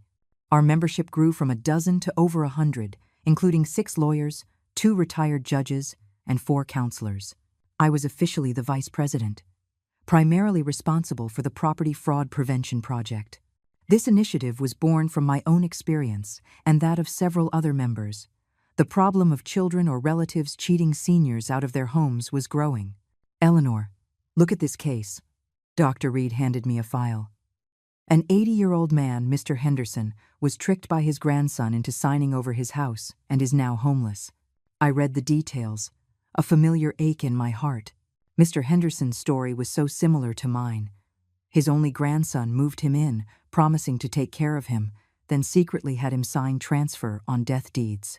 By the time the old man found out, the grandson had already taken out a massive reverse mortgage against the property. Can we get his house back? I asked our legal counsel. He shook his head. The paperwork is all legal. It's very difficult to overturn. What we can do now is help him sue the grandson for elder support. Cases like this kept pouring in. It felt like every week another senior came to us for help. Some had their deeds stolen by their children, others were conned into signing predatory contracts, and some were even kicked out of their homes by their own siblings. We have to prevent this at the source, I said at a meeting. We should partner with community centers to give legal literacy workshops for seniors, teach them how to protect their property. Dr. Reed immediately agreed. Brilliant idea. Eleanor, with your personal experience, you're the perfect person to lead it. And so, the Home Guard project was launched. A few volunteers and I began visiting community centers across the city, giving small workshops, teaching seniors about common real estate scams and basic preventative measures. Keep your deed in a safe deposit box, not at home. Don't give it to your children lightly. Before you sign anything, always consult a lawyer or a notary. And don't believe any investment that promises high returns in exchange for your home. I repeated these points over and over. Seeing the elderly attendees taking careful notes was both gratifying and heartbreaking. After the workshops, many would approach me privately to share their stories. Their situations were all different, but the core was the same: betrayal by those they trusted most. My son said the deed was safer with him. The next thing I knew, he'd used it as collateral for a business loan. My daughter tricked me into signing what she called a care agreement. I later found out it was a quitclaim deed. My own brother sold my house while I was in the hospital. Listening to these tragic tales only strengthened my resolve. If someone had warned me back then, maybe I wouldn't have almost lost my own home. Maya often came by to help me organize case files. At her suggestion, we started building a database of elder property fraud cases, documenting the specifics of each scam and its resolution to serve as a reference for future advocacy. Mrs. Vance, look at this. One day, Maya pointed excitedly at her computer screen. Lakeview Realty, the company that conspired with your son, they've been reported again. I leaned in to look. It was a complaint on the Better Business Bureau website. Lakeview Realty was accused of deceiving multiple seniors by promising a high price for their homes, only to trick them into signing lowball sales contracts, then flipping the properties for a huge profit. Isn't that exactly what they tried to do to me? I said, shocked. Maya nodded. I did some digging. This company exclusively targets seniors' homes. They have a whole script: convince the owner the house isn't worth much, promise them a spot in a retirement community, then get them to sign. We have to expose them, I said, slamming my hand on the table. Through Dr. Reed's connections, we got in touch with a reporter from the Chicago Tribune. After a 2-week undercover investigation, a bombshell article was published. Predatory real estate firm targets seniors, using family as a weapon. It detailed Lakeview Realty's methods, specifically mentioning my case. According to sources, the article read, "The company even colluded with unscrupulous children to first place their elderly parents in care facilities before acquiring their properties at a fraction of their value." The article caused a public uproar. The Department of Financial and Professional Regulation immediately launched an investigation into Lakeview Realty. Multiple victims came forward. The company's owner was brought in for questioning, and their accounts were frozen. We won. Maya burst into the office waving the newspaper, her face beaming. I wasn't so optimistic. This is just one battle. A company like this can just change its name and start over. What we need is stronger legislation to protect seniors in the first place. Dr. Reed agreed with me. Eleanor is right. Our next step should be to push for local ordinances that add special protections for real estate transactions involving seniors. Under her leadership, we began drafting a proposal for a senior homeowner protection ordinance to submit to the City Council. The work was complex and daunting, but it was crucial. Meanwhile, my personal life was also changing. Kevin sent a text message every week to check in, and would sometimes leave groceries at my door, but he never came inside. I knew it was his way of showing remorse, but I wasn't ready to let him back in so easily.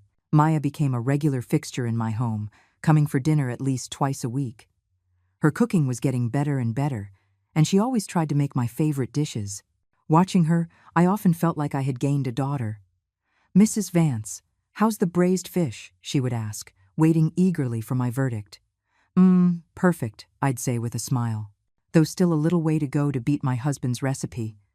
"Then you'll have to teach me," she'd reply, her eyes shining. This simple, warm routine was a happiness I never thought I'd have again. But there were still undercurrents of trouble. One night, I was woken by the jarring sound of the doorbell. Through the peephole, I saw Jessica, her face a dark mask. "Open the door." "I know you're home," she yelled, pounding on the door. I didn't make a sound, quietly retreated to my bedroom, and dialed 911. By the time the police arrived, Jessica was gone, but she had spray-painted "Old Hag" in red on my door. The police took a report and recommended I install better security cameras. The next day, Clara helped me file for a restraining order against Jessica. Why would she suddenly show up like this? I asked, bewildered. Clara sighed. The Lakeview Realty case implicated her. The investigation found that Jessica was a part-time consultant for the company. Her job was to identify elderly homeowners with valuable property, including you. I drew a sharp breath. So, from the very beginning, I was their target. "Will she go to jail?" I asked. "Very likely," Clara said. "She's involved in multiple counts of real estate fraud, and the total amount is enormous." I hung up, my feelings a complicated mix. On one hand, Jessica deserved it. On the other, she was still the mother of my grandchildren. At the next workshop, I shared her case anonymously with the attendees. Seeing their shocked faces, I knew I had potentially saved a few more from a similar fate. After the workshop, an old man leaning on a cane stopped me. "Mrs. Vance, thank you. My son has also been pushing me to sign over the house, promising to buy me a long-term care insurance policy. After listening to you, I've decided to see a lawyer first." I held his hand, my eyes welling up. This was why I did what I did. When I got home, I checked my phone out of habit. No text from Kevin today. The news reported a new development in the Lakeview case. Jessica had been taken into custody as a key suspect. I imagined Kevin must be having a hard time. After a long hesitation, I dialed his number. It rang several times before he answered, his voice hoarse. "Mom," he said. "Are you okay?" I asked. There was a long silence on the other end. "Jessica's been arrested. Her parents are taking care of the kids for now." I didn't know what to say. In the end, I just said, "If you need help, let me know." "Mom," He suddenly broke down sobbing. "I'm so sorry. I'm sorry for what I did to you, to Dad's memory." Listening to my son's broken sobs, my heart clenched. Blood is thicker than water, and that tie can never be completely severed. "Kevin," I said softly, "everyone makes mistakes. The important thing is to learn from them." That night, I had a strange dream. I dreamt my husband was on the balcony, watering the geraniums. The sunlight caught his white hair, making it shine. "Robert," I asked in my dream, "am I doing the right thing?" He turned around, his smile as warm as I remembered. "Eleanor," he said, "you're doing great." I woke up to a bright morning, the pillow wet with tears. Outside, the geraniums had bloomed, their white petals swaying gently in the morning light. On the day the Lakeview Realty trial began, I appeared in court as a witness. The entrance was swarmed with reporters and onlookers. When Jessica was led to the defendant's table, I almost didn't recognize her. Her once perfect makeup was gone, replaced by a haggard face and messy hair. She saw me, a flicker of resentment in her eyes, before she lowered her head. The prosecutor read the indictment, and the list of charges was staggering. Fraud, wire fraud, conspiracy. The total amount involved was over $2 million, with more than 30 elderly victims. As a key member of the company, Jessica's role was to identify targets and use personal relationships to execute the scam. Listening to the charges, I felt a complex mix of emotions. This woman, once my daughter-in-law, was part of such a massive criminal enterprise. And my son, did he know? Was he involved? When my case was mentioned, a murmur went through the courtroom. It turned out Jessica had targeted my house from the beginning. Kevin had initially resisted, but eventually gave in to her persistence. According to the defendant Jessica Vance's confession, the prosecutor stated, she conspired with Kevin Vance to have the victim, Eleanor Vance, committed to a care facility to remove her as an obstacle to acquiring her property. I gripped the armrest of my chair. I had long suspected it, but hearing it confirmed in court still made it hard to breathe. Kevin, how could you have been so foolish? When it was my turn to testify, I calmly recounted my experience, emphasizing how an elderly person's trust in family can be exploited. My words resonated with many of the other seniors in the gallery. Some even began to cry softly. Jessica's lawyer tried to portray her as a minor player, manipulated by the company's owner. But the prosecutor presented evidence showing that Jessica not only helped plan multiple scams, but also received a significant cut of the profits. The trial lasted all day. Finally, the judge recessed the court, with a verdict to be announced at a later date. As I was leaving, a frail, white-haired woman stopped me, her hand trembling as she took mine. "Mrs. Vance, thank you for standing up. They tricked my husband out of our home. The shock sent him to the hospital. You've given us hope." I hugged her, at a loss for words. There were too many victims like her, and there was only so much I could do. When I got home, Maya was already in the kitchen, the house filled with the aroma of her cooking. Seeing me, she immediately turned down the stove. "Mrs. Vance, how did it go?" I briefly told her what happened. "Jessica got what she deserved," she said indignantly. Then she hesitated. Will this affect Kevin?" The prosecutor said he wasn't directly involved in the company's other scams, but as for my case, I sighed. "We'll have to see." After dinner, Maya mysteriously handed me an envelope. "Mrs. Vance, I want you to see this." Inside was an old photograph of Maya with a young woman. "This is my mother," Maya said softly. "She passed away when I was 5. My dad said her biggest regret was not being able to take care of my grandmother." I looked closely at the woman in the photo and saw the strong resemblance to Maya. "Mrs. Vance." Maya's eyes were red. "You know why I've been trying to help you? It's because you remind me of my grandmother. My dad said that when she passed, she was still clutching a picture of my mom." My own tears started to fall. So that was the story behind this sweet girl's kindness. "Oh, you silly child." I hugged her as if she were my own daughter. We talked late into the night. Maya told me stories of the mother she barely remembered, and I shared memories of raising Kevin. The joys and sorrows of 2 generations wove together in the moonlight. "Mrs. Vance, can I call you Mom?" Just once, Maya asked just before she went to bed. My heart warmed. I nodded. "Mom," she said softly, then shyly ran off to the guest room. That one word kept me awake all night. Life is strange. I had lost a disloyal son, but I had gained a devoted daughter. The next day, the verdict came down for the Lakeview case. The owner was sentenced to 12 years in prison. Jessica, as an accomplice, was sentenced to 5. Upon hearing the sentence, she collapsed and had to be carried out of the courtroom by the bailiffs. I didn't stay to watch. Instead, I went straight to the Alliance. "Doctor, Reed was planning a big event, Elder Rights Awareness Week." "Eleanor, you're just in time," she said excitedly. "The city has approved our proposal. Next month, we're launching a city-wide anti-fraud campaign for seniors." It was wonderful news. We immediately dove into the preparations, designing brochures, contacting media, training volunteers. It was exhausting but fulfilling work. During a lunch break, my phone rang. It was an unknown number. The caller identified himself as an employee at the state correctional facility. "Miss Vance? Your daughter-in-law, Jessica Vance, is requesting a meeting with you. She says she has something important to tell you." I was stunned. "What is it?" She wouldn't say, only that it's about your son. After much hesitation, I agreed to see her. The next day, in a cold, sterile visiting room, I faced Jessica through a glass partition. She wore an orange jumpsuit, her face pale, but the bitterness in her eyes was gone. "Mom," she started crying as soon as she spoke. "I'm so sorry." I said nothing, waiting for her to compose herself. "I need to ask you for a favor," she said, biting her lip. "It's about Michael.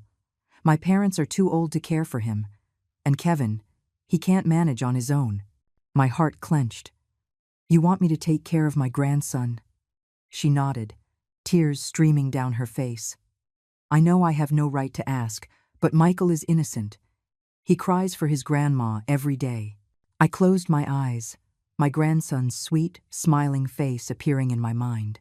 Whatever wrongs the adults had committed, the child was indeed innocent. "I'll consider it," I finally said. "On one condition." "Anything. I'll agree to anything," she said eagerly. "Tell me the truth." I looked directly into her eyes. "You and Kevin, how did it come to this?" Jessica was silent for a long time before she finally spoke. "At first, I just wanted a better life. Kevin's salary wasn't enough, and I liked expensive things. Then I met the owner of Lakeview. He said he had a surefire investment." As she spoke, a chilling truth emerged. From small personal loans to the grand real estate scam, Jessica and Kevin had sunk deeper and deeper into a swamp of greed. My house was just one of their many targets. "Did Kevin know it was illegal?" I asked, my voice trembling. "Later on, he did." Jessica lowered her head. "But by then, we were in too deep. We owed so much money to loan sharks." Leaving the prison, my heart was heavy as lead. Was my son's life ruined? Would my grandson essentially become an orphan? When I got home, I called Kevin. He took a long time to answer, his voice hoarse. "Mom, Jessica was sentenced to 5 years," I said directly. There was a pause. "I know. I was just at the courthouse. She asked me to take care of Michael." Another silence, then a suppressed sob. "Mom, would you? I know I have no right to ask, but Michael—" "Bring him here tomorrow," I interrupted. "As for you, we'll talk another time." I hung up and sat on the sofa in a daze until Maya came home from work. "Mrs. Vance, what's wrong?" she asked with concern. I told her about the prison visit and Kevin's request. To my surprise, Maya was fully supportive. "The child needs you," she said, taking my hand. "And this could be a chance for you and Kevin to reconcile." I gave a weary smile. "Silly girl, some things aren't so easily forgiven. But someone has to take the first step," she said softly. "Just like you said in court, you forgive the personal harm they did to you. This girl was using my own words against me." I ruffled her hair. "You?" The next day, Kevin brought Michael over.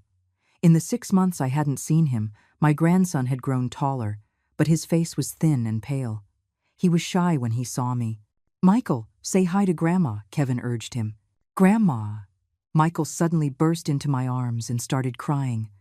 "Grandma, where were you?" "Mommy and Daddy are gone, And Grandpa and Grandma are mean. My heart melted instantly. I held the innocent child tight. Grandma's here now. It's okay.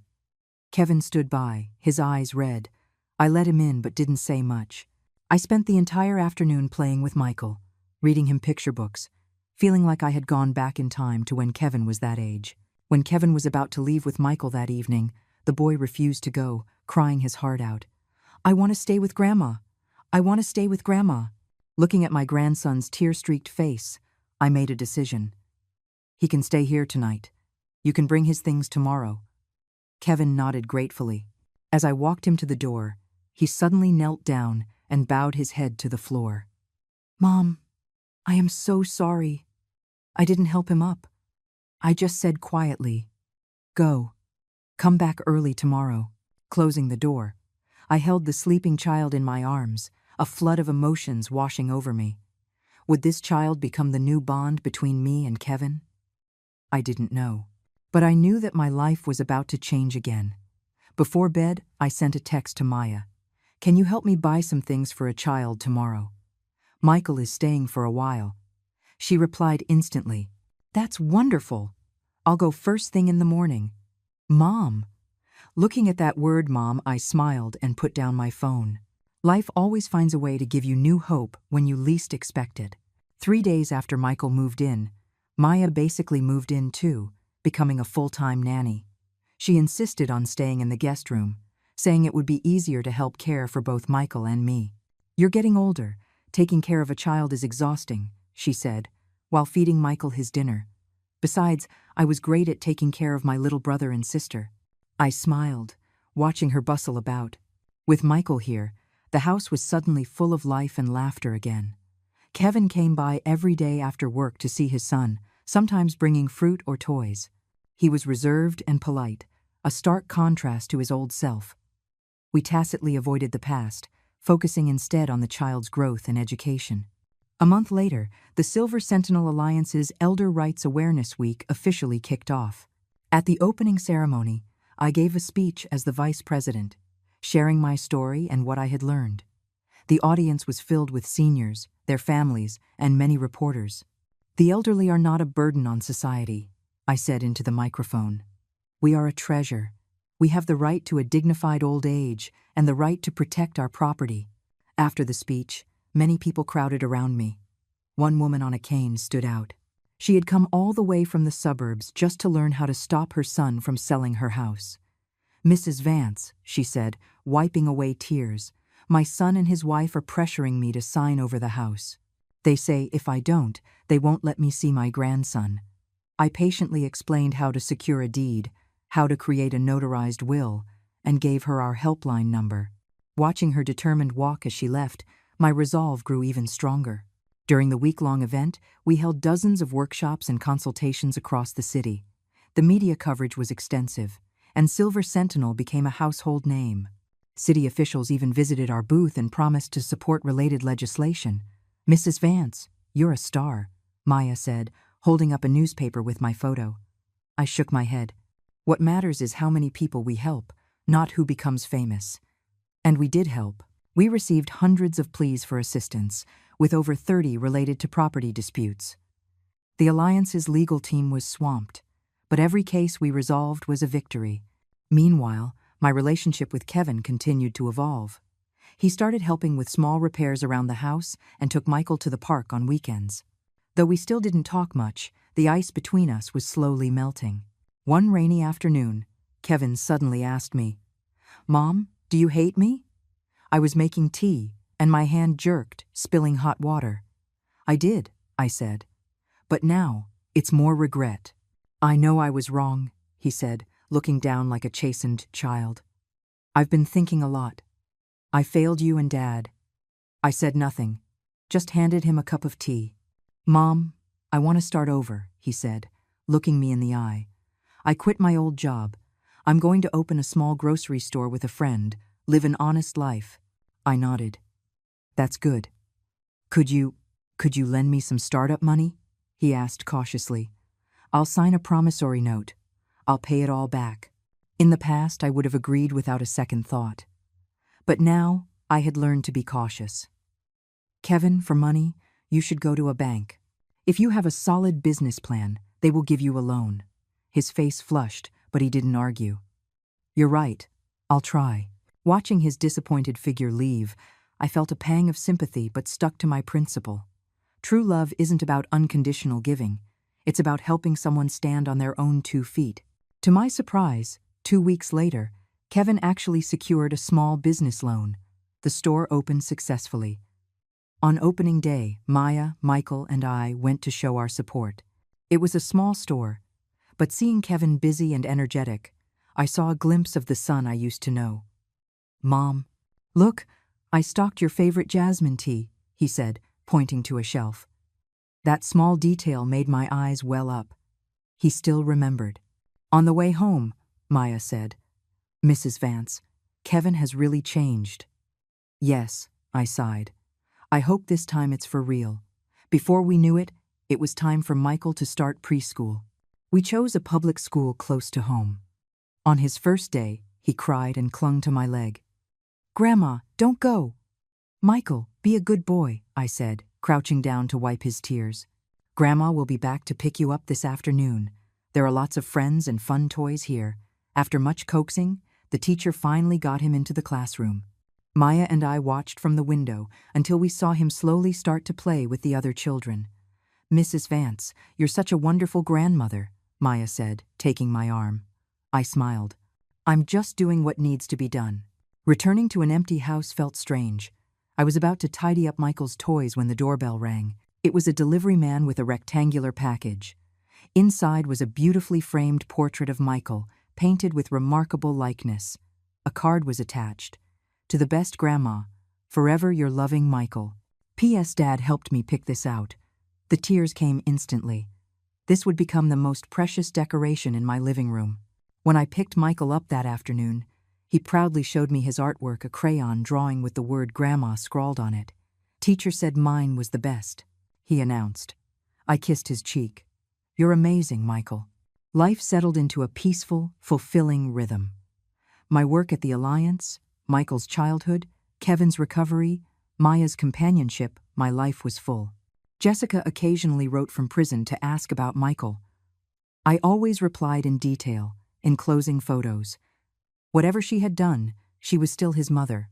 A year later, the Alliance celebrated its first anniversary. We rented a small hall and invited all our members and the people we had helped. Dr. Reed announced great news. Our Home Guard project had won a state-level award for excellence in public service.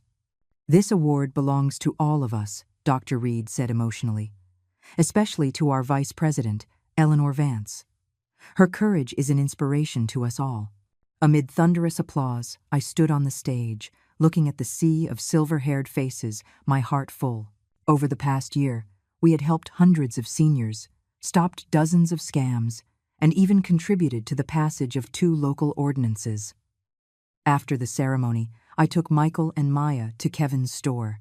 He had closed early to cook a celebratory dinner for us. Mom, congratulations, he said, raising his glass of juice. I'm so proud of you. Michael mimicked his dad, raising his little cup. Cheers to Grandma. 4 glasses clinked in the air. In that moment, I realized that despite everything, I was lucky. I had a loving daughter in Maya, a son who was trying to be better, a wonderful grandson, and a community of like-minded friends. That night, after putting Michael to bed, I stood on the balcony, my husband's photo beside me. Robert, I whispered, I'm doing well. You can rest easy. A gentle breeze carried the scent of jasmine. I knew that was his reply. I drove 800 miles to get to my daughter Clara's wedding. I knocked on her door at 6 o'clock in the morning, my suitcases in hand and my heart full of emotion. When she opened the door, her first reaction wasn't an embrace. She looked at me as if I were a stranger and said, I'm sorry, Mom. I didn't know you were coming. In that moment, something inside of me broke. 71 years lived, 800 miles driven, and my own daughter was acting as if my presence were an inconvenience. But that was nothing compared to what came next. My son-in-law, Julian, appeared behind her with that phony smile that had always given me a bad feeling, and he let slip the words that would change everything forever. She thinks $63,000 guarantees your presence here. My blood ran cold. not because of the amount I had given for her wedding, but because of the coldness with which he said it, as if I were an investor, not a mother. My name is Eleanor. I am 71 years old, and for decades I believed that being a good mother meant giving everything without expecting anything in return. Clara is my only child. I raised her alone after her father abandoned us when she was just 8 years old. I worked double shifts. I sacrificed. I sold my car. I mortgaged my house, all so she could have the best. I paid for her college education, her first apartment, her new car. When she met Julian 3 years ago, I thought she had finally found happiness. How wrong I was. Julian turned out to be a manipulator who slowly pushed Clara away from me. At first, it was subtle comments. Your mom is very nosy. Don't you think it's time for you to be independent? She treats you like you're a little girl. I watched as my daughter changed, as she grew colder toward me. But I thought it was part of growing up, of starting her own family. When they asked me for money for the wedding, I didn't hesitate for a second. $63,000 was practically all of my retirement savings, but it was for my daughter's happiness. Mom, we want a perfect wedding, Clara told me with tears in her eyes. You've always been so generous with us. I promise we'll pay you back. A lie. It was all a lie. The day I transferred the money, Julian told me. Eleanor, since you're paying for the wedding, you'll obviously be in the front row. I thought it was a joke in poor taste. How could I not be at my own daughter's wedding? But when I arrived that morning, after driving all night, I realized that to them, I was just a walking bank account. I didn't know you were coming, Clara repeated, without even inviting me inside. She was wearing a pink silk robe, getting ready for the most important day of her life, and I was an obstacle. Julian stepped closer and added, Eleanor, the ceremony is very intimate. Just close family. Close family. As if I weren't her mother. As if I hadn't been the one who comforted her during nightmares, who cared for her when she was sick, who worked until I bled to give her everything she needed. But I am your mother, I said to Clara, feeling my voice break. I am your closest family. She looked away, clearly uncomfortable. Mom, it's just that we already have everything organized. The seating at the church, the reception, it's all calculated. Calculated. Such a cold word to describe her wedding day. Julian took control of the conversation, as he always did. Look, Eleanor, we really appreciate your contribution, but Clara and I decided we want a small ceremony for just our nearest and dearest. Nearest and dearest. I, who had given everything for that girl, was not part of the nearest and dearest. It was in that moment that something shifted inside me. A coldness I had never felt before spread through my entire body. I looked at Clara, searching her eyes for any trace of the child I had raised, but I only found indifference. I had raised a stranger.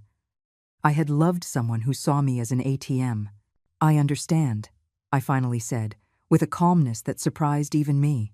I understand perfectly, Julian smiled, thinking he had won.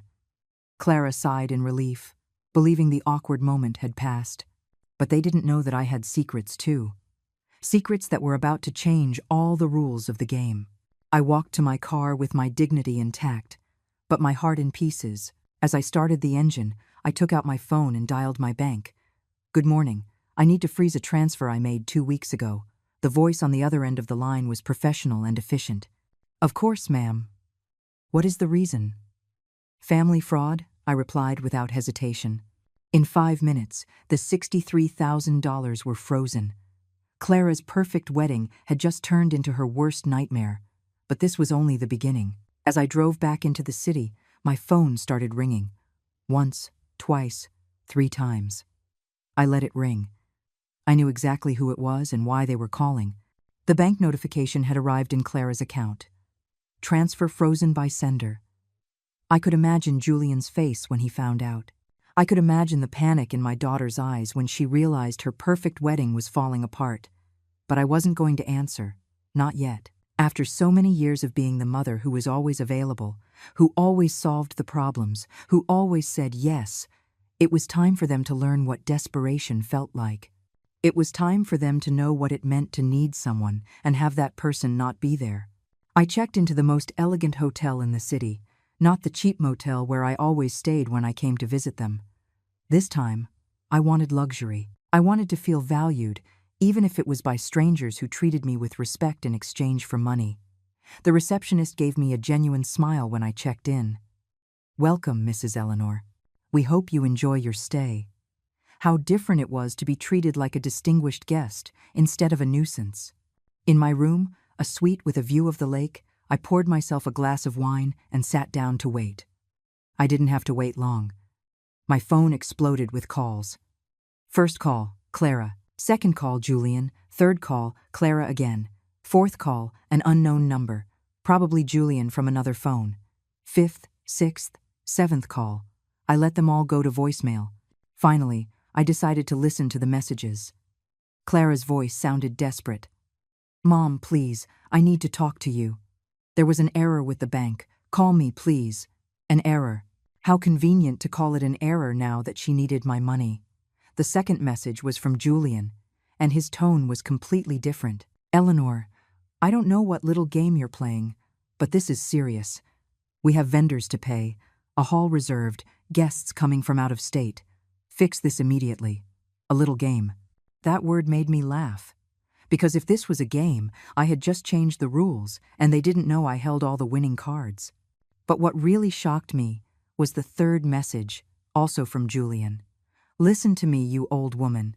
I don't know what's wrong with you, but if you don't fix this in the next 2 hours, you're going to regret it. Clara is crying because of you. Is that what you want? To make your own daughter suffer? Old woman." He had called me an old woman and then had the gall to blame me for Clara's suffering. That was the last straw. I picked up my phone and dialed my lawyer's number. "Stephen, it's Eleanor. I need to see you first thing tomorrow morning. It's urgent." Stephen had been my lawyer for years, ever since the divorce. He knew my entire financial situation. He knew about my properties, my investments, everything that Clara and Julian were unaware of. "What's wrong, Eleanor? You sound upset." I told him everything, every detail, every humiliation, every cruel word. When I finished, there was a long silence on the other end of the line. "Eleanor," he finally said, "are you sure you want to do this? Once we start, there's no going back." "Stephen, for 71 years I have been too good, too understanding, too generous. They have used me, manipulated me, treated me as if I were worthless. No more. I want them to know exactly who they messed with." That night, as I dined alone in the hotel's elegant restaurant, my phone continued to ring. I counted the calls, 41 in total. 41 desperate calls from 2 people who had never called me just to ask how I was. 41 calls from 2 people who only remembered me when they needed something. But the calls weren't the worst part. It was the text messages. 12 messages that went from pleading to threats in a matter of hours. Clara started with, "Mom, please call me. We can talk about this later." Then, "I don't understand why you're doing this. I thought you wanted me to be happy." And finally, "If you ruin my wedding, I will never forgive you." But it was Julian's text that truly showed me his true colors. "Eleanor, this is ridiculous. Behaving like a child won't get you anywhere." Then, we get the message. "You wanted attention? You've got it. Now give the money back." And the last one, the one that made me laugh out loud. "You're a bitter old woman who can't stand to see her daughter happy. You've always been a manipulator." A manipulator. Me. The woman who had given everything without asking for anything in return. The woman who had worked herself sick to pay for my daughter's whims. The woman who had kept silent when Julian filled her head with foolish ideas about my supposed interference in their relationship. I couldn't sleep that night, not from guilt or regret, but from adrenaline. For the first time in years, I felt powerful. I felt in control. I felt like the main character in my own life instead of a supporting character in the lives of others. At 3 in the morning, I decided to do something I had never done before. Check Clara's social media. What I found both broke my heart and strengthened my resolve. Photo after photo of her showing off her engagement ring, her ivory wedding dress, her honeymoon plans. I wasn't in any of those posts. She never mentioned me in any of her stories. It was as if I didn't exist. But what hurt the most was a post she had made the week before. "So grateful to my future husband for teaching me how to be independent. I finally understand that true love isn't dependence, it's freedom. Thank you, Julian, for helping me cut the chains that were holding me back." Chains. I was the chains. My motherly love, my sacrifice, my dedication, all of that was chains to her. Julian had brainwashed her so thoroughly that she no longer saw my love as love, but as manipulation. She no longer saw my generosity as generosity, but as control. It was in that moment that I made my final decision. It wasn't just about the wedding money. It wasn't just about the humiliation of that morning. It was about years of being invisible, of being taken for granted, of being treated like a resource instead of a person. I took out my laptop and began writing emails to my contacts, researching my rights, making plans for the next few days. If Clara and Julian wanted a war, they were going to get one. But this time, I had the heavy artillery. Because what they didn't know was that I wasn't just a retired mother with some savings. I was a woman with properties, investments, contacts, and most importantly, with the truth on my side. For years, I had kept silent about many things. I had protected Clara from knowing certain details about her father, about our real financial situation, about the sacrifices I had made. But the silence was over. It was time for my daughter to know the whole truth. It was time for Julian to find out who he had really messed with. The sunrise found me awake, dressed, and ready for battle. 41 missed calls glowed on my phone's screen. 12 threatening messages waited to be answered. But I was no longer the Eleanor of yesterday. I was no longer the mother desperate to please her daughter. I was a woman who had decided to reclaim her power. And this was just the beginning. At 7 in the morning, my phone rang again. This time, I answered.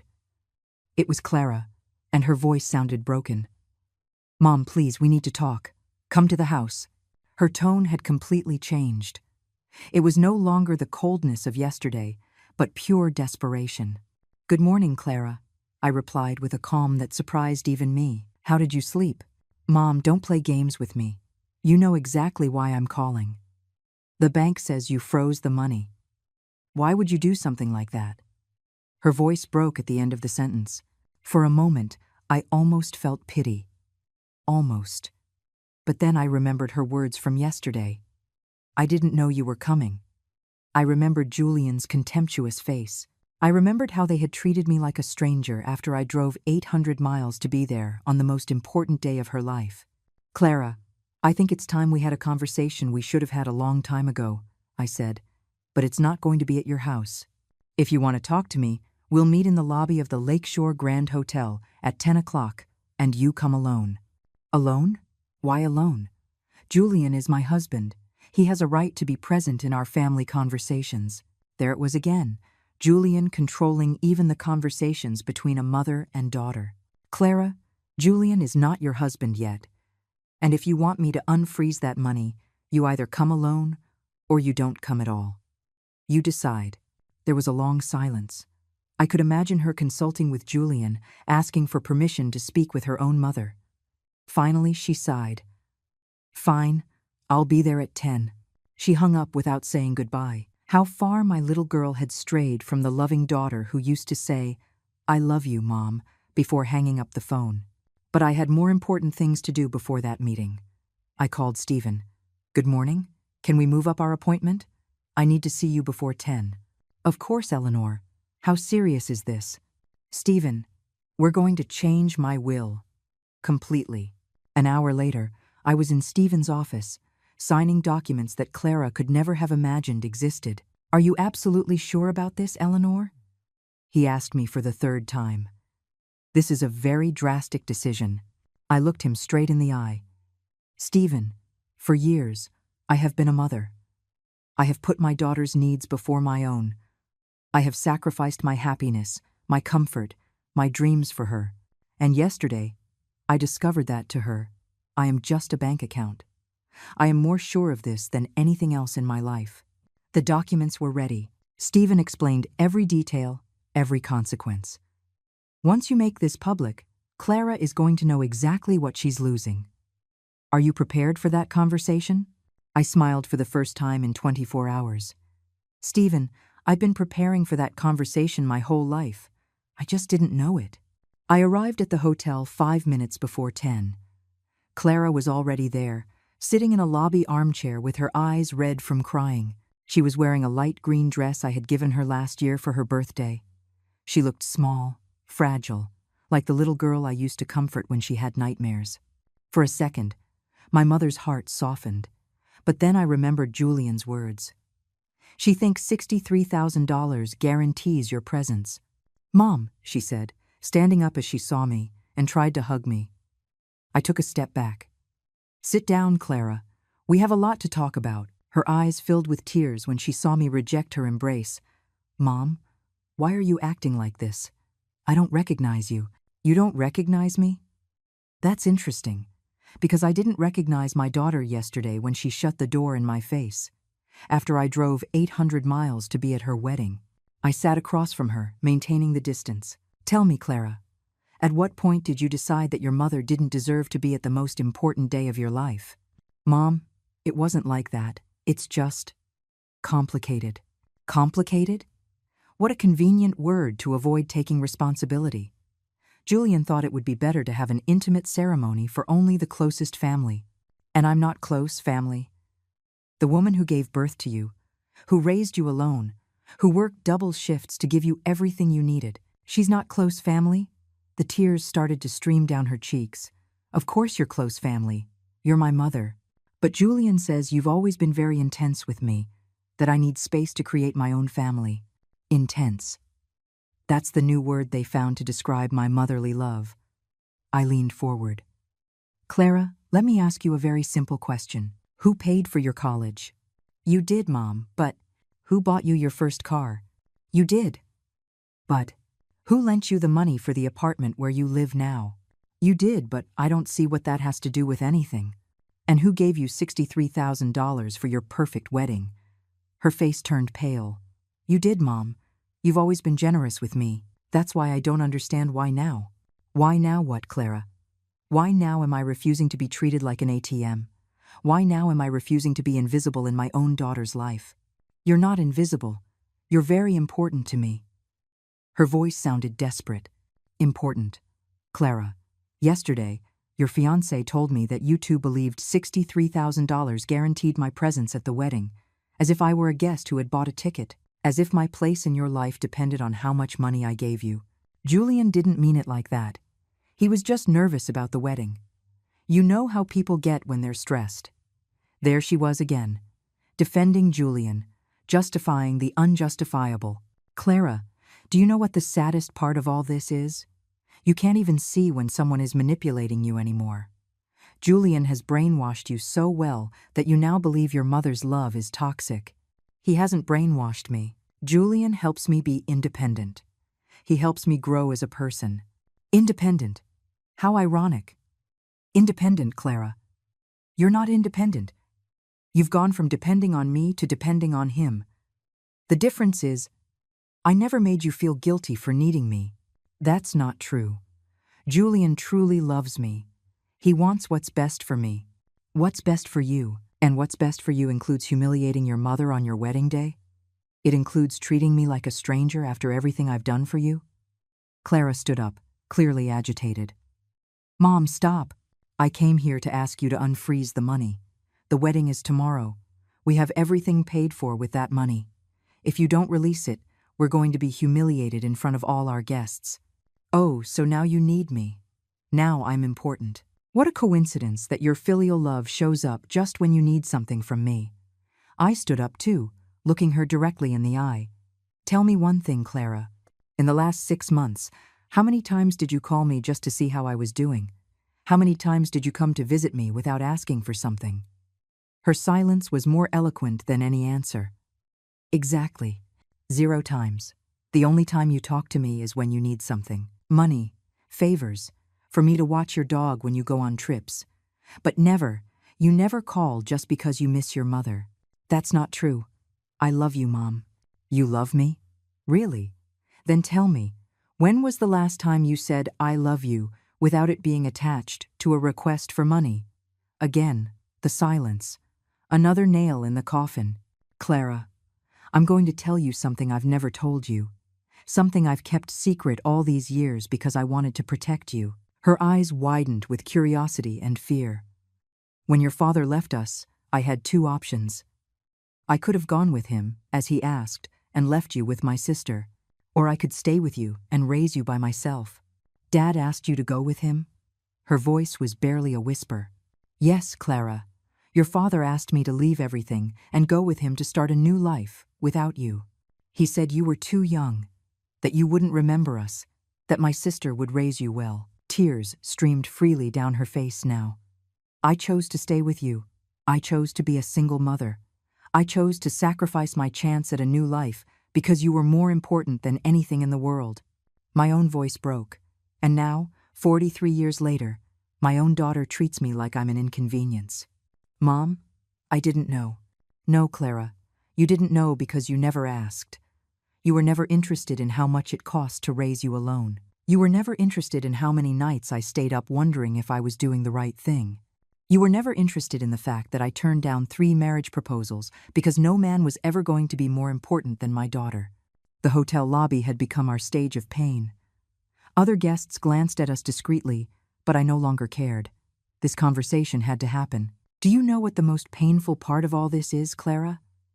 You've become the very thing I tried to prevent. You've become someone who abandons their family when they no longer need them. Clara collapsed into the armchair, sobbing uncontrollably. Mom, I didn't want to hurt you. It was never my intention.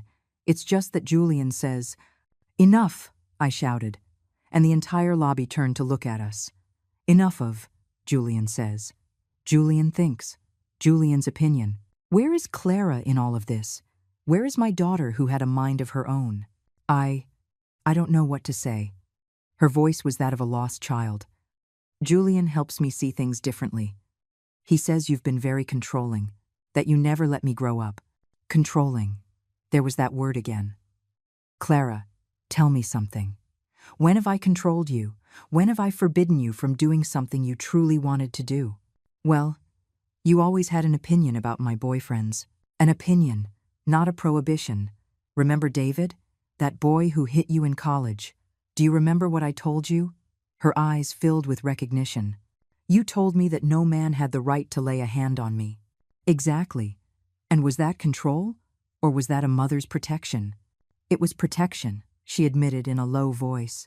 And what about Evan, the one who cheated on you with your best friend? Do you remember what I told you? You told me I deserved someone who respected me. And was that control? Or was that love? Silence.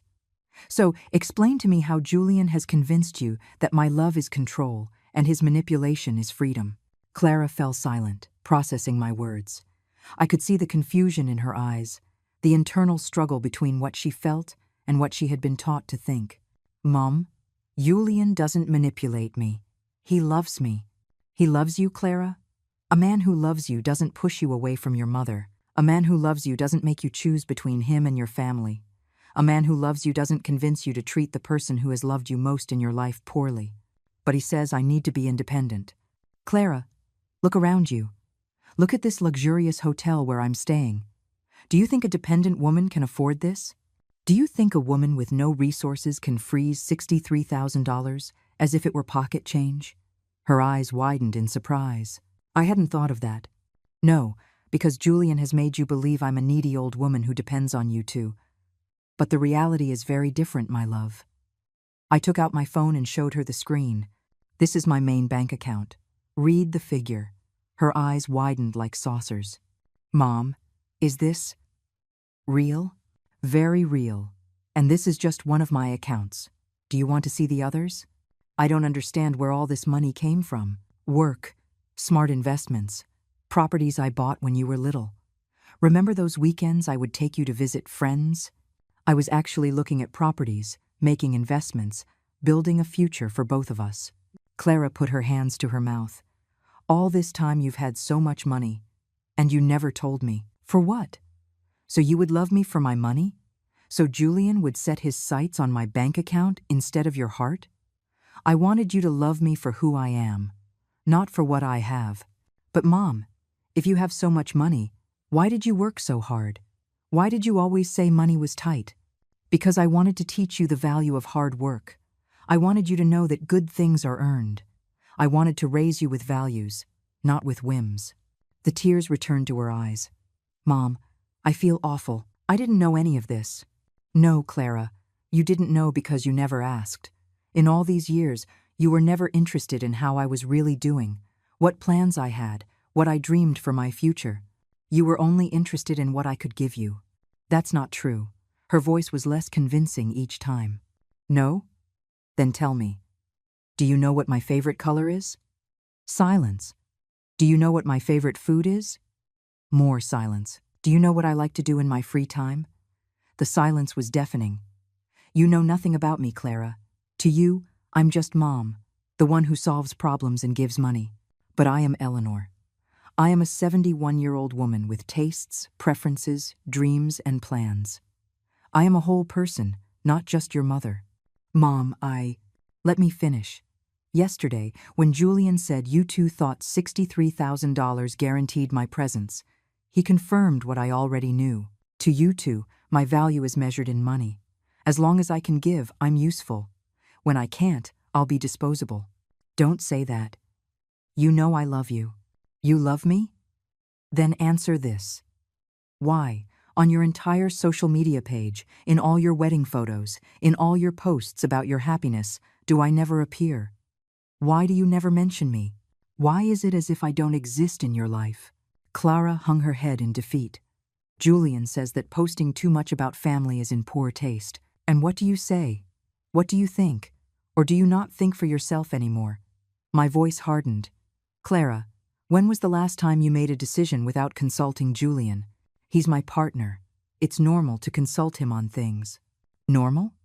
Is it normal for your partner to decide if you can mention your own mother on social media?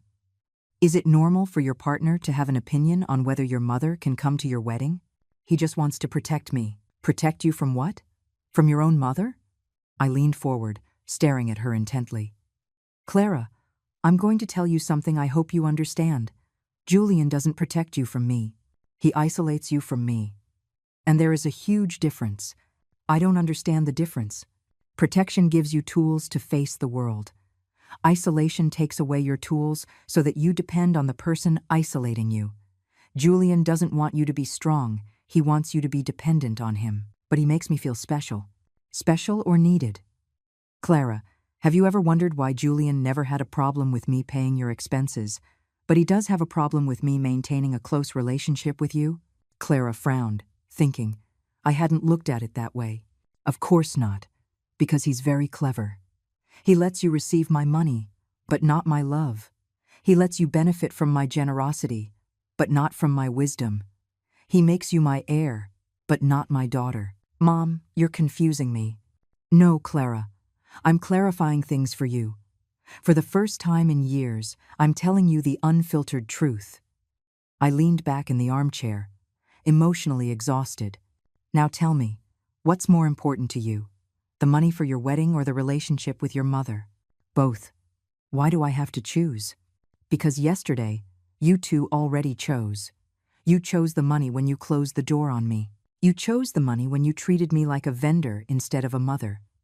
You chose the money when you humiliated me in front of my son-in-law. We didn't choose the money. Her voice sounded less certain. No? Then explain to me why Julian mentioned the $63,000 within the first 5 minutes of the conversation. Explain to me why his first concern wasn't apologizing for treating me poorly, but ensuring the money was still available. Clara fell silent, processing. I could see in her eyes that the pieces of the puzzle were starting to fit together. Mom, what do you want me to do? I want you to think. To think for yourself, without Julian's influence. I want you to remember who you were before you met him. Were you more dependent on me, or were you more authentic? Silence. Clara, before Julian, when was the last time you spoke rudely to me? When was the last time you disrespected me? Another revealing silence. Never, she finally admitted. Never, because I taught you to respect your mother. I taught you that family is sacred. I taught you values that Julian is destroying one by one. I stood up, tired of the conversation. Clara, I'm going to give you 24 hours to decide what's more important to you.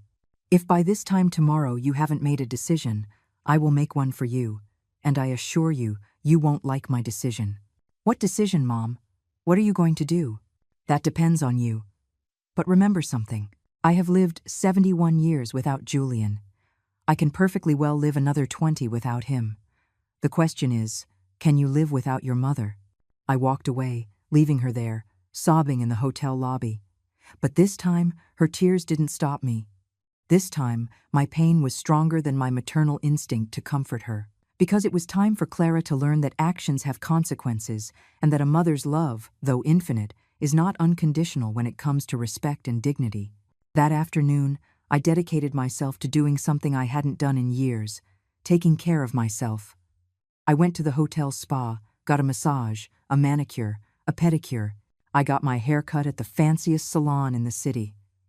I bought new clothes that made me feel powerful and elegant. Because I had made a decision. I was no longer going to dress like the long-suffering mother everyone expected. I was going to dress like the successful woman I truly was. As I was trying on an elegant red dress in the most expensive boutique on Michigan Avenue, my phone rang. It was Julian. This time, I decided to answer. Hello. My voice was cold, distant. Eleanor, we need to talk. His tone was no longer arrogant like yesterday. There was a note of nervousness that I enjoyed hearing. Speak, I said as I admired myself in the mirror. The red dress fit me perfectly. Look, I think there was a misunderstanding yesterday. Clara is very upset, and so am I. The wedding is tomorrow, and we need to sort this out. A misunderstanding. What a convenient word. There was no misunderstanding, Julian. You two were very clear yesterday. I was not welcome at my own daughter's wedding. The message was received loud and clear. That's not what we meant. We were stressed. You know how weddings are. Julian, let me ask you something. In these 3 years, have you ever treated me like your girlfriend's mother? Or have you always seen me as an obstacle? There was a long silence. I don't know what you're talking about, Eleanor. I've always respected you. I laughed, a genuine laugh that surprised even the saleswoman. Respected me? Calling me an old woman is respect? Saying I'm a manipulator is respect? Convincing my daughter that my love is toxic is respect? I never said those things. Julian, do you think I'm stupid? I'm 71 years old. I'm not a naive teenager. I know exactly what you've been doing. You've been poisoning my daughter against me since the day you met her. That's a lie. I love Clara. Do you love her? Or do you love what she can give you? Because a man who loves a woman doesn't push her away from her family. A man who loves a woman helps her be a better daughter, not a worse one. Clara is an adult who can make her own decisions. Her own decisions? Julian, Clara hasn't made a decision of her own since she met you. Everything she thinks, everything she feels, everything she decides, first goes through your filter. I signaled to the saleswoman to wrap up the red dress. I was taking it. Eleanor, we didn't call to argue about our relationship. We called to ask you to release the wedding funds. Ah, there's the truth. You didn't call to apologize for treating me poorly. You didn't call because you realized you made a mistake. You called for the money. The wedding is tomorrow. We have commitments, vendors to pay. We can't cancel everything at the last minute. And that's my problem? You two decided I wasn't important enough to be at the wedding. Now I'm deciding your wedding isn't important enough for my money. You're being very cruel, Eleanor. Do you really want to ruin your own daughter's wedding? Cruel. That word stopped me in my tracks. Julian, do you know what's cruel? Cruel is raising a daughter alone for 43 years and having her shut the door in your face on her wedding day. Cruel is working yourself sick to give your daughter everything and having her treat you like a stranger. Cruel is loving unconditionally and receiving contempt in return. But the money is already committed. People are coming from out of town. It will be a public humiliation. Exactly. It will be a public humiliation. Like the humiliation you put me through yesterday when you treated me as if I were an intruder in my own daughter's life. Eleanor, be reasonable. We can fix this. You can come to the wedding. We'll save a special seat for you. A special seat. After paying $63,000, they were offering me a special seat as if it were charity. A special seat. Like what? In the back row? In the kitchen? Or maybe standing outside watching the cars? My voice grew harder with each word. Don't offer me crumbs after you've taken the whole banquet. Fine, fine. Front row, next to Clara's parents. Julian, I am Clara's mother. I don't need to be next to the parents. I am the closest family she has, or at least I was, until you brainwashed her. Eleanor, tell me what you want. What do you need to release the money? There it was, the million-dollar question. Literally. What I want, Julian, is for my daughter to remember who her mother is. What I want is for her to understand that respect can't be bought with money. What I want is for her to learn that actions have consequences. And how do we do that? Very simple. I want Clara to come to my hotel tonight, alone, without you. And I want her to apologize to me, not for the money, but for disrespecting me. And I want her to promise me that she will never again let anyone push her away from her mother. That's emotional blackmail. Emotional blackmail? Julian, do you know what emotional blackmail is?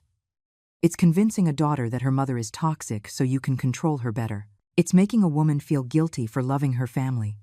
It's using love as a weapon of manipulation. I have never done that. No? Then explain to me why Clara, who used to call me every day, now only calls when she needs money. Explain to me why Clara, who used to visit every weekend, now comes once a month if I'm lucky. That's normal when people get married. Priorities change. Priorities change, Julian. But family love doesn't disappear, unless someone is actively working to destroy it. I hung up the phone without giving him a chance to respond. I was tired of his justifications, his manipulations, his arrogance. But most of all, I was tired of being treated like I was the problem when I was clearly the victim. That night, as I dined alone in the hotel restaurant, I reflected on the whole situation. For the first time in years, I felt free.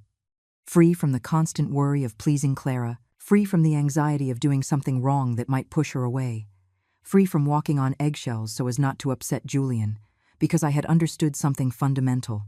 I hadn't lost my daughter. My daughter had lost herself.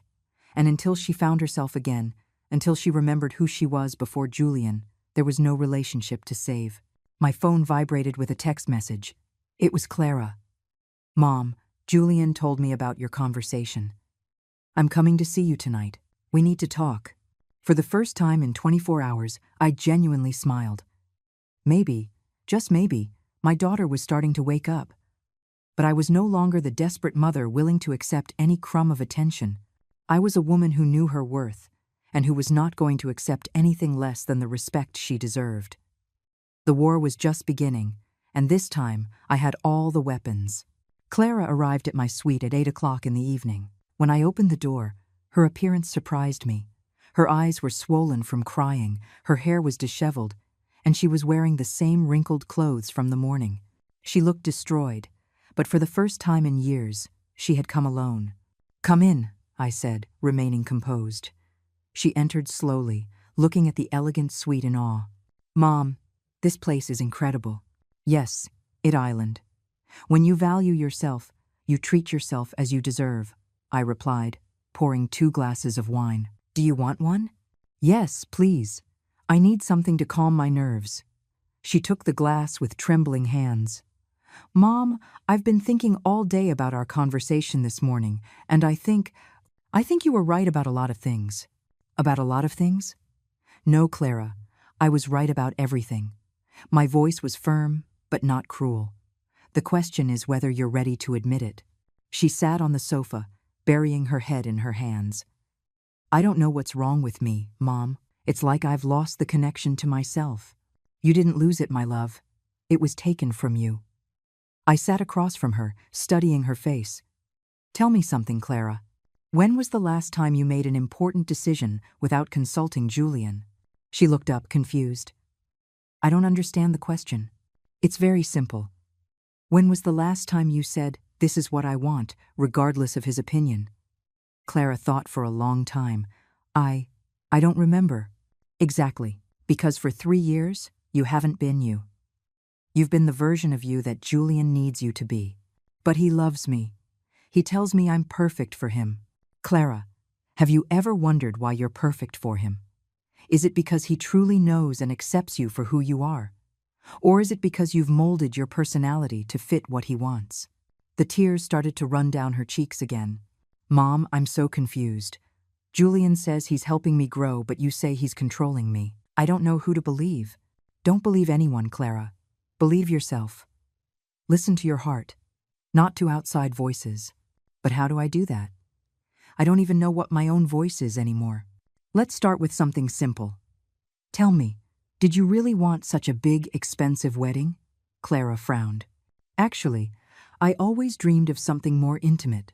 A small ceremony on the beach with close family. And why wasn't it like that? Because Julian says a wedding is the most important event in a woman's life, that we have to celebrate it in a big way so everyone can see how happy we are. Everyone who, Clara? Who cares so much about being impressed? His friends, his work colleagues, his family. She stopped talking suddenly, as if she had just realized something. Mom, I just realized I didn't mention my friends or my family. Exactly. This wedding isn't for you, Clara. It's for him. But I agreed. I said yes. Of course you said yes. Julian is very clever. He didn't force you directly. He convinced you it was your idea. I stood up and walked to the window. Clara, do you remember what you were like before you met him? You were more spontaneous, more joyful, more yourself. Yes. Her voice was barely a whisper. Mom, is it normal for my fiancé to constantly criticize me, to tell me how to dress, how to talk, who to associate with? My heart sped up. She was finally starting to see reality. No, my love, that's not normal. That's control. But he says he does it because he loves me, because he wants me to be the best version of myself. Clara, the best version of yourself is the authentic version, not the version he wants to mold. I turned to look at her directly. A man who truly loves you, accepts you as you are, and helps you shine by being yourself. He doesn't change you to fit his idea of perfection. Mom, I'm scared. Of what? That you're right. That I've made a terrible mistake. That tomorrow I'm going to marry someone who doesn't really know me. And what scares you most about that? That it's too late to change my mind. She stood up abruptly, pacing the room. Mom, everything is paid for. The guests have already arrived. Julian's family came from another state. If I cancel now, it's going to be a horrible scandal. Clara, would you prefer a one-day scandal or a lifetime of unhappiness? My question stopped her in her tracks.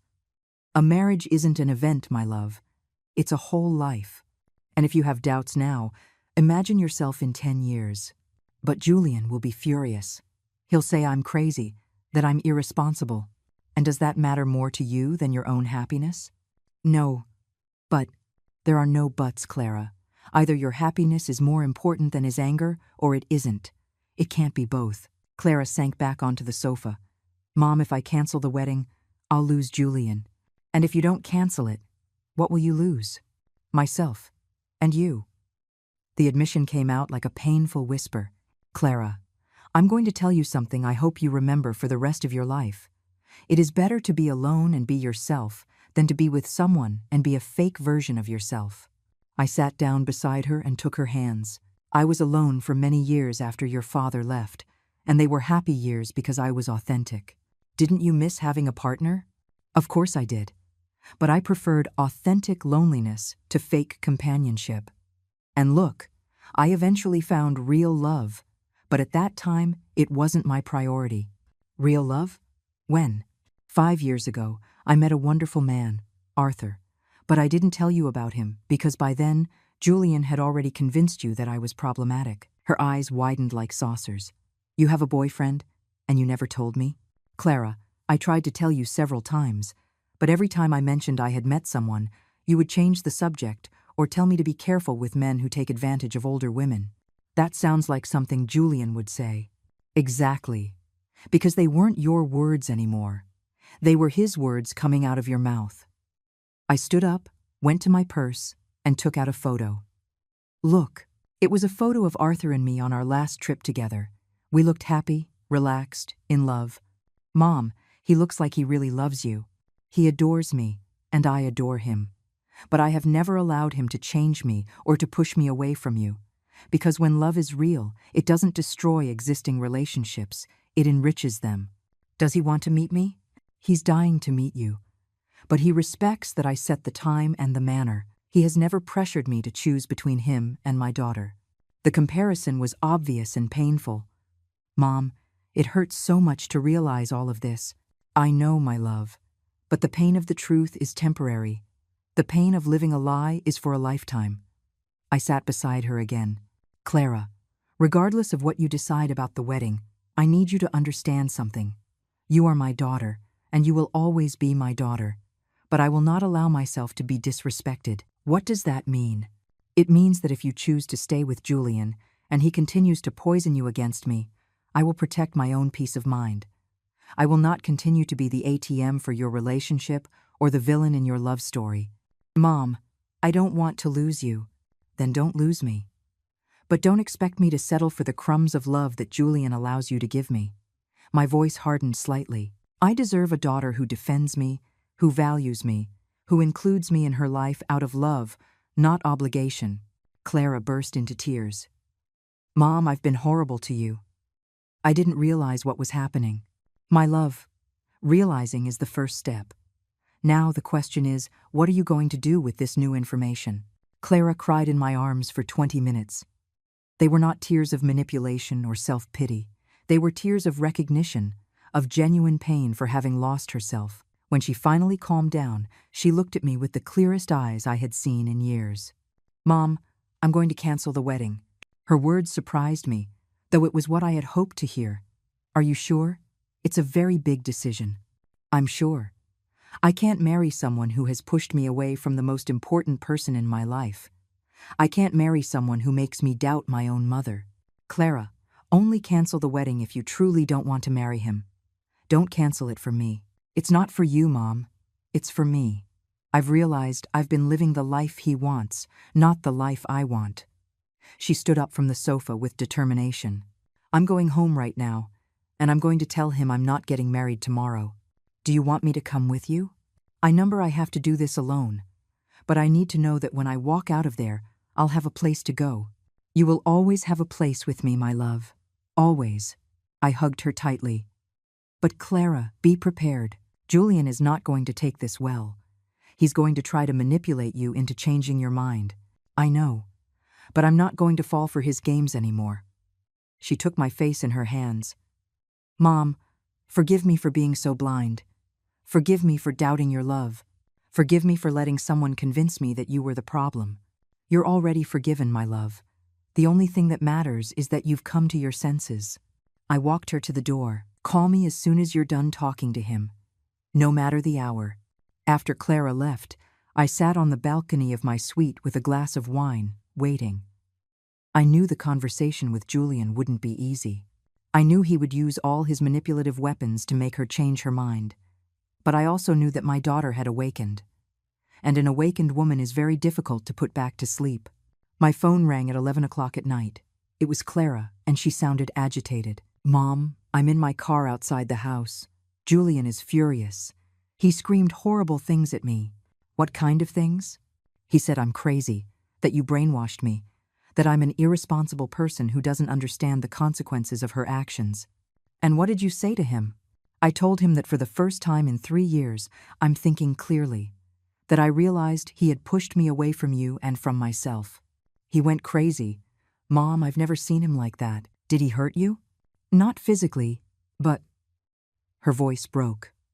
Mom, he said that if I leave him now, he'll ruin my life, that he'll tell everyone I'm an unstable lunatic, that he'll make me lose my job. Your job? What does your job have to do with this?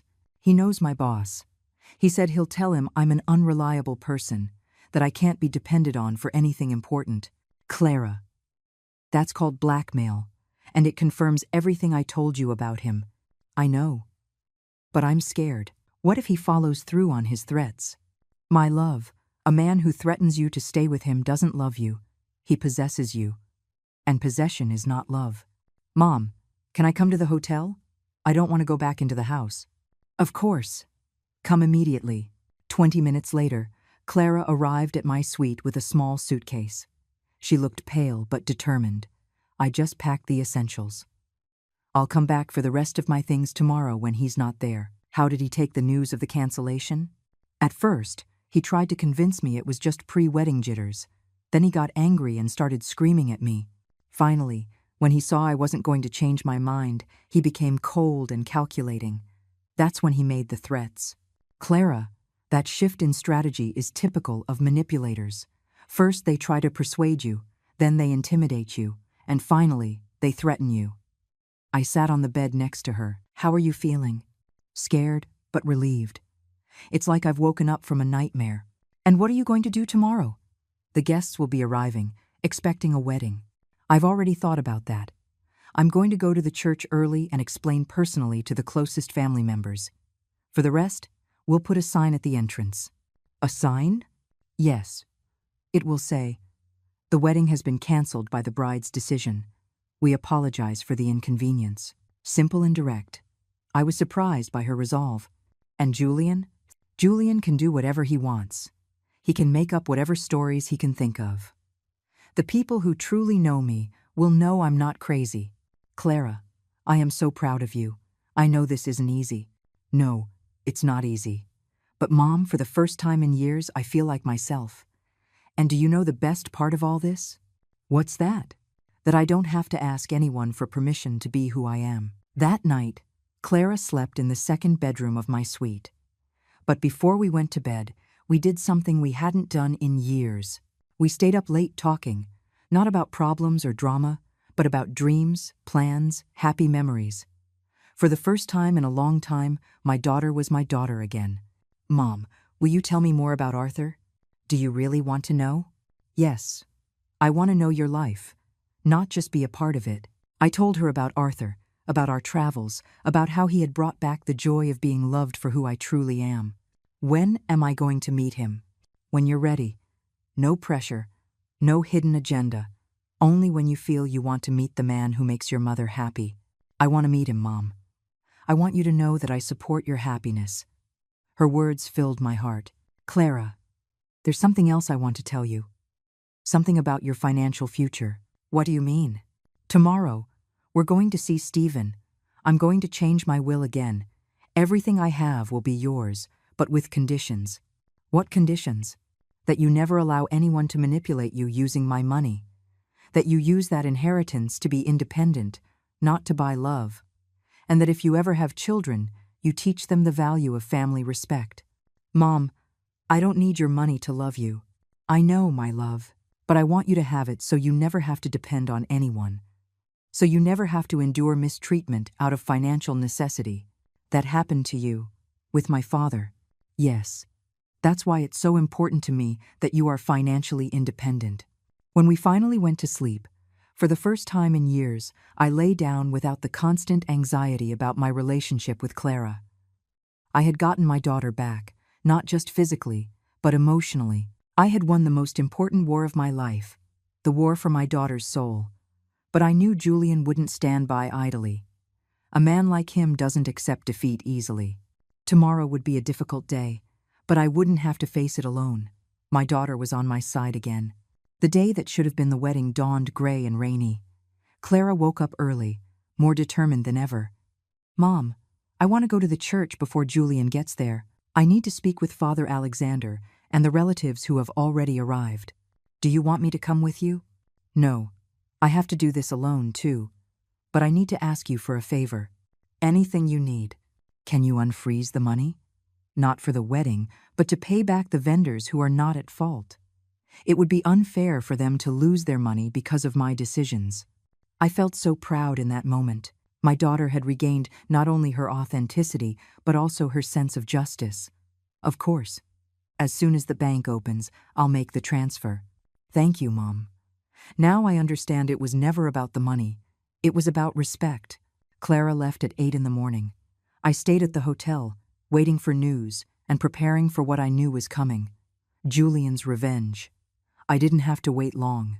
At 10 in the morning, my phone began to ring with unknown numbers. First call, Eleanor? This is Letitia, Julian's sister. What have you done to Clara? She's acting like a crazy person. Second call, this is Beatrice, Julian's mother. We demand an explanation. You have ruined my son's life. Third call, Eleanor. This is David, the best man. This is a scandal. How could you let Clara do this? I answered every call with the same response. Julian knows exactly why Clara made this decision. If you want answers, ask him. because I knew Julian had told them his version of events, where I was the manipulative villain who had destroyed their happiness. But the call that truly surprised me was from a number I didn't recognize. "Mrs. Eleanor? This is Ivan, a reporter from the local news channel. We have information that the Julian-Clara wedding was canceled at the last minute due to family interference. Could you give us your version of events?" There it was. Julian had called the press. He wanted to turn this into a public scandal, to pressure Clara into going back to him. "I have no comment for the press," I replied and hung up. But I knew this was only the beginning. Clara returned to the hotel at noon, exhausted but at peace. How did it go? Better than I expected. Father Alexander was very understanding. He said he'd rather have a canceled wedding than an unhappy marriage. And our relatives, most of them understood. Some were upset, but when I explained that I had serious doubts about the relationship, they said I did the right thing. "And Julian?" He arrived as I was finishing, explaining the situation. "He made a terrible scene, screaming that you had brainwashed me, that I was hysterical, that he had invested 3 years of his life in me." How did people react? "Mom," that's when I realized that a lot of people already knew what Julian was really like. His own aunt told me afterward, "Clara, my nephew has always been controlling. I'm glad you realized it before the marriage." "Really?" "Yes. Apparently, it was no secret to anyone except me." But the conversation was interrupted when Clara's phone began to ring insistently. It was Julian. She hesitated before answering. "Put it on speaker," I suggested. "I want to hear what he has to say now that his plan has been ruined." "Clara, thank God you answered. Listen, we can fix this. I know your mother filled your head with silly ideas, but we can get past it." His voice sounded desperate. "Julian, they're not silly ideas. They are things I should have seen a long time ago. Clara, love, you're confused. Your mother is jealous of our relationship. She can't stand that you're happy without her." There he was again, trying to sow doubt. "Julian, my mother isn't jealous. She's concerned, and she was right to be." "Concerned about what?" "I love you, Clara. I've given you everything." "No, Julian. You've taken everything from me. My personality, my relationship with my mother, my self-confidence. That's not love. That's a lie. I've helped you grow, to mature." "Mature? Does maturing mean being isolated from my family? Does it mean doubting my own feelings? Does it mean needing your approval for everything?" Clara's voice grew firmer with each word. "Julian, you made me believe my mother was the problem when the problem was you. Clara, don't do this to me. Think of everything we've built together." "What have we built, Julian?" "A relationship where you decide everything and I obey." "That's not building, that's controlling." "But I love you. Doesn't that count for anything? If you truly loved me, you would never have pushed me away from my mother. If you truly loved me, you would have helped me be a better daughter, not a worse one." Clara looked at me as she spoke, and I saw in her eyes a strength she had lost years ago. "Julian, this is over. Don't call me anymore." "Wait, what if we talk to your mother? What if we make peace? We can start over." It was incredible how he now wanted to include me, once he realized he had underestimated me. "No, Julian, there's no going back. And let me tell you something. My mother was right about you from the very beginning. It's a shame I was too blind to see it. Clara, if you leave me, you'll regret it. No one will ever love you like I do. I hope you're right. I hope no one ever loves me like you do, because your love was killing me from the inside." And she hung up. Immediately, her phone began to ring again, and again and again. "Block him," I said. "You've had the conversation you needed to have. Now he will try to exhaust you with calls until you answer." Clara blocked Julian's number and sighed in relief. But I knew this wasn't over. I knew men like Julian. They don't accept defeat. They seek revenge. And sure enough, an hour later, his next strategy began. Social media. Clara received screenshots from her friends. Julian had posted on Facebook, "After 3 years together, my fiancé decided to cancel our wedding on the day itself because her mother convinced her I was a bad person. It's sad to see how family manipulation can destroy true love.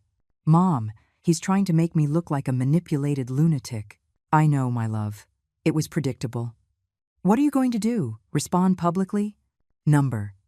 Never get into public wars with manipulators. They are experts at playing the victim, but I am going to do something. What are you going to do? I'm going to tell the world who Eleanor really is, and who my daughter is. If Julian wants a media war, he's going to get one, but not with the weapons he expects. I turned to my laptop with determination. Clara, do you trust me? Completely, Mom. It was time for Julian to learn that he had completely underestimated his opponent. I was not just a concerned mother. I was an intelligent woman, with resources, with contacts, and with the truth on my side. The real war was just beginning. That afternoon, I opened my laptop and created something I never thought I would: a social media account. But not just any account. An account where I would tell my full story, with proof, with dates, with everything. If Julian wanted to play dirty, I was going to teach him how it's done when you have 71 years of experience. Mom, are you sure about this? Clara watched me type my first post nervously. My love, my whole life I have stayed silent when I've been attacked. I have been the polite lady who doesn't make a scene. But Julian touched my daughter, and I don't forgive anyone for that. My first post was simple but powerful. My name is Eleanor. I am 71 years old. And yesterday my daughter canceled her wedding. Her ex-fiancé is claiming I manipulated her. This is my real story, with proof. I attached a photo of myself at the hotel, elegant and dignified, and another photo of Clara and me embracing. In 2 hours, the post had 1,000 shares. In 4 hours, 3,000. People were intrigued. Comments of support started pouring in. Mrs. Eleanor, tell us the truth. Mothers always know. Respect to women who defend their daughters. My second post was more direct. Julian says I manipulated my daughter. Let me show you the last conversations we had before she decided to cancel the wedding. I posted screenshots of his threatening messages, his insults, his blackmail attempts. Does this seem like the behavior of a man in love? The effect was immediate. The comments grew more intense. That man is an abuser. Good thing Clara realized in time. Julian is a classic manipulator. The narrative was changing.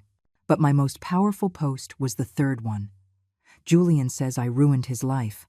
I didn't ruin anything. I just stopped financing his show. I posted a screenshot of the $63,000 transfer I had made for the wedding, and another screenshot of when I froze it. A man who truly loves does not measure that love in money. That's when things went viral. Thousands of women began to share their own stories of financial manipulation. Mothers who had gone through similar situations, daughters who recognized the patterns of control. My story had become a symbol for something bigger.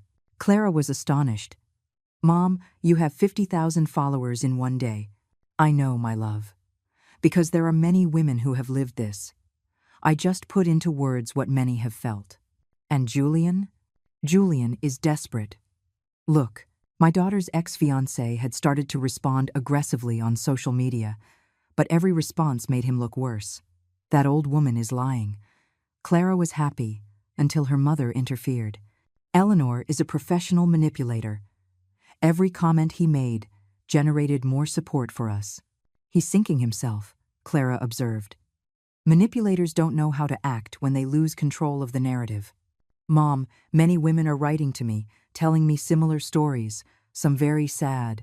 That's the power of speaking the truth, my love. The truth resonates. But the final blow came when we least expected it. One of Julian's ex-girlfriends, motivated by my story, decided to speak publicly. Her name was Letitia, and she had dated him for 2 years before he met Clara. Her testimony was devastating. Julian did the exact same thing to me. He pushed me away from my family, controlled my money, made me believe my mother was toxic. When I finally realized it and left him, he also tried to ruin my reputation. Seeing Clara go through the same thing breaks my heart, but I'm so glad she had a mother like Eleanor to defend her.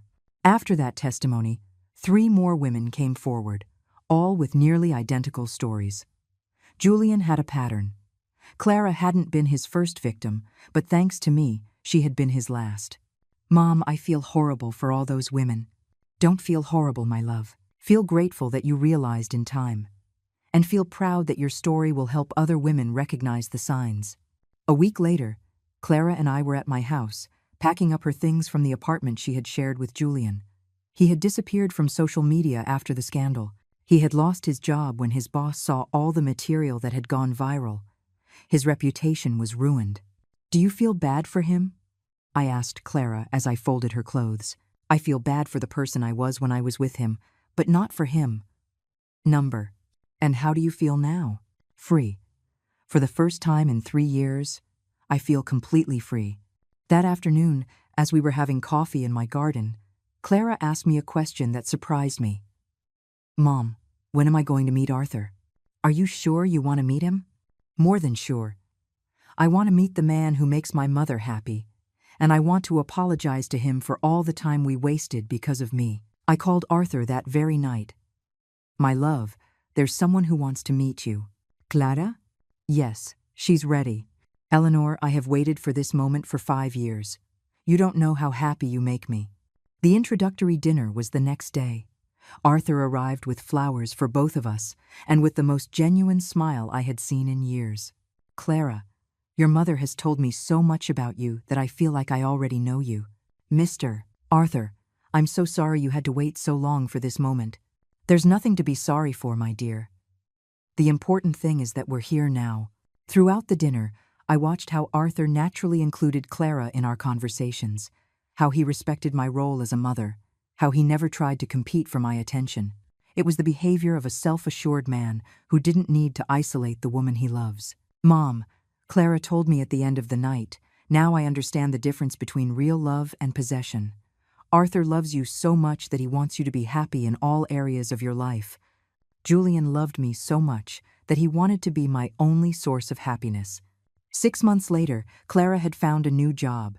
She had made new friends and had started dating a man who encouraged her to talk to me every day. I had sold some of my properties, and Arthur and I had decided to travel the world together. "Mom, there's something I want to tell you." We were having lunch at our favorite restaurant, a tradition we had resumed. "Tell me, my love. I want to thank you for being strong enough to fight for me, even when I was against you." "Clara, that's the difference between a mother and a manipulator. A mother fights for her child's well-being, even when it's hard. A manipulator fights for control, no matter the cost. Do you know what I admire most about all of this?" "What's that?" "That you never once said, 'I told you so.' You never made me feel stupid for falling for Julian's manipulation. You just helped me get back up. Because my goal was never to be right, my love. My goal was always to have you back." That night, as I was having dinner with Arthur in our apartment, he told me something I will never forget. "Eleanor, what you did for Clara was extraordinary. Not many mothers would have the courage to risk their relationship with their daughter to save her from herself. Do you know what I learned from all of this, Arthur?" "What's that?" "That true love sometimes requires being brave. It requires saying no when everyone expects you to say yes. It requires standing up for what's right, even if it makes you look like the villain." "And do you regret anything?" "Only one thing. That it took me so long to realize that I shouldn't have to apologize for loving fiercely. For years, I thought my motherly love was too much. Now I know that my motherly love was exactly what Clara needed to save herself. I don't regret driving 800 miles for a wedding I wasn't welcome at. I don't regret freezing $63,000. I don't regret fighting for my daughter when she couldn't fight for herself, because I learned that kindness should never be practiced at the expense of self-respect, and that a mother who knows her value raises a daughter who knows hers."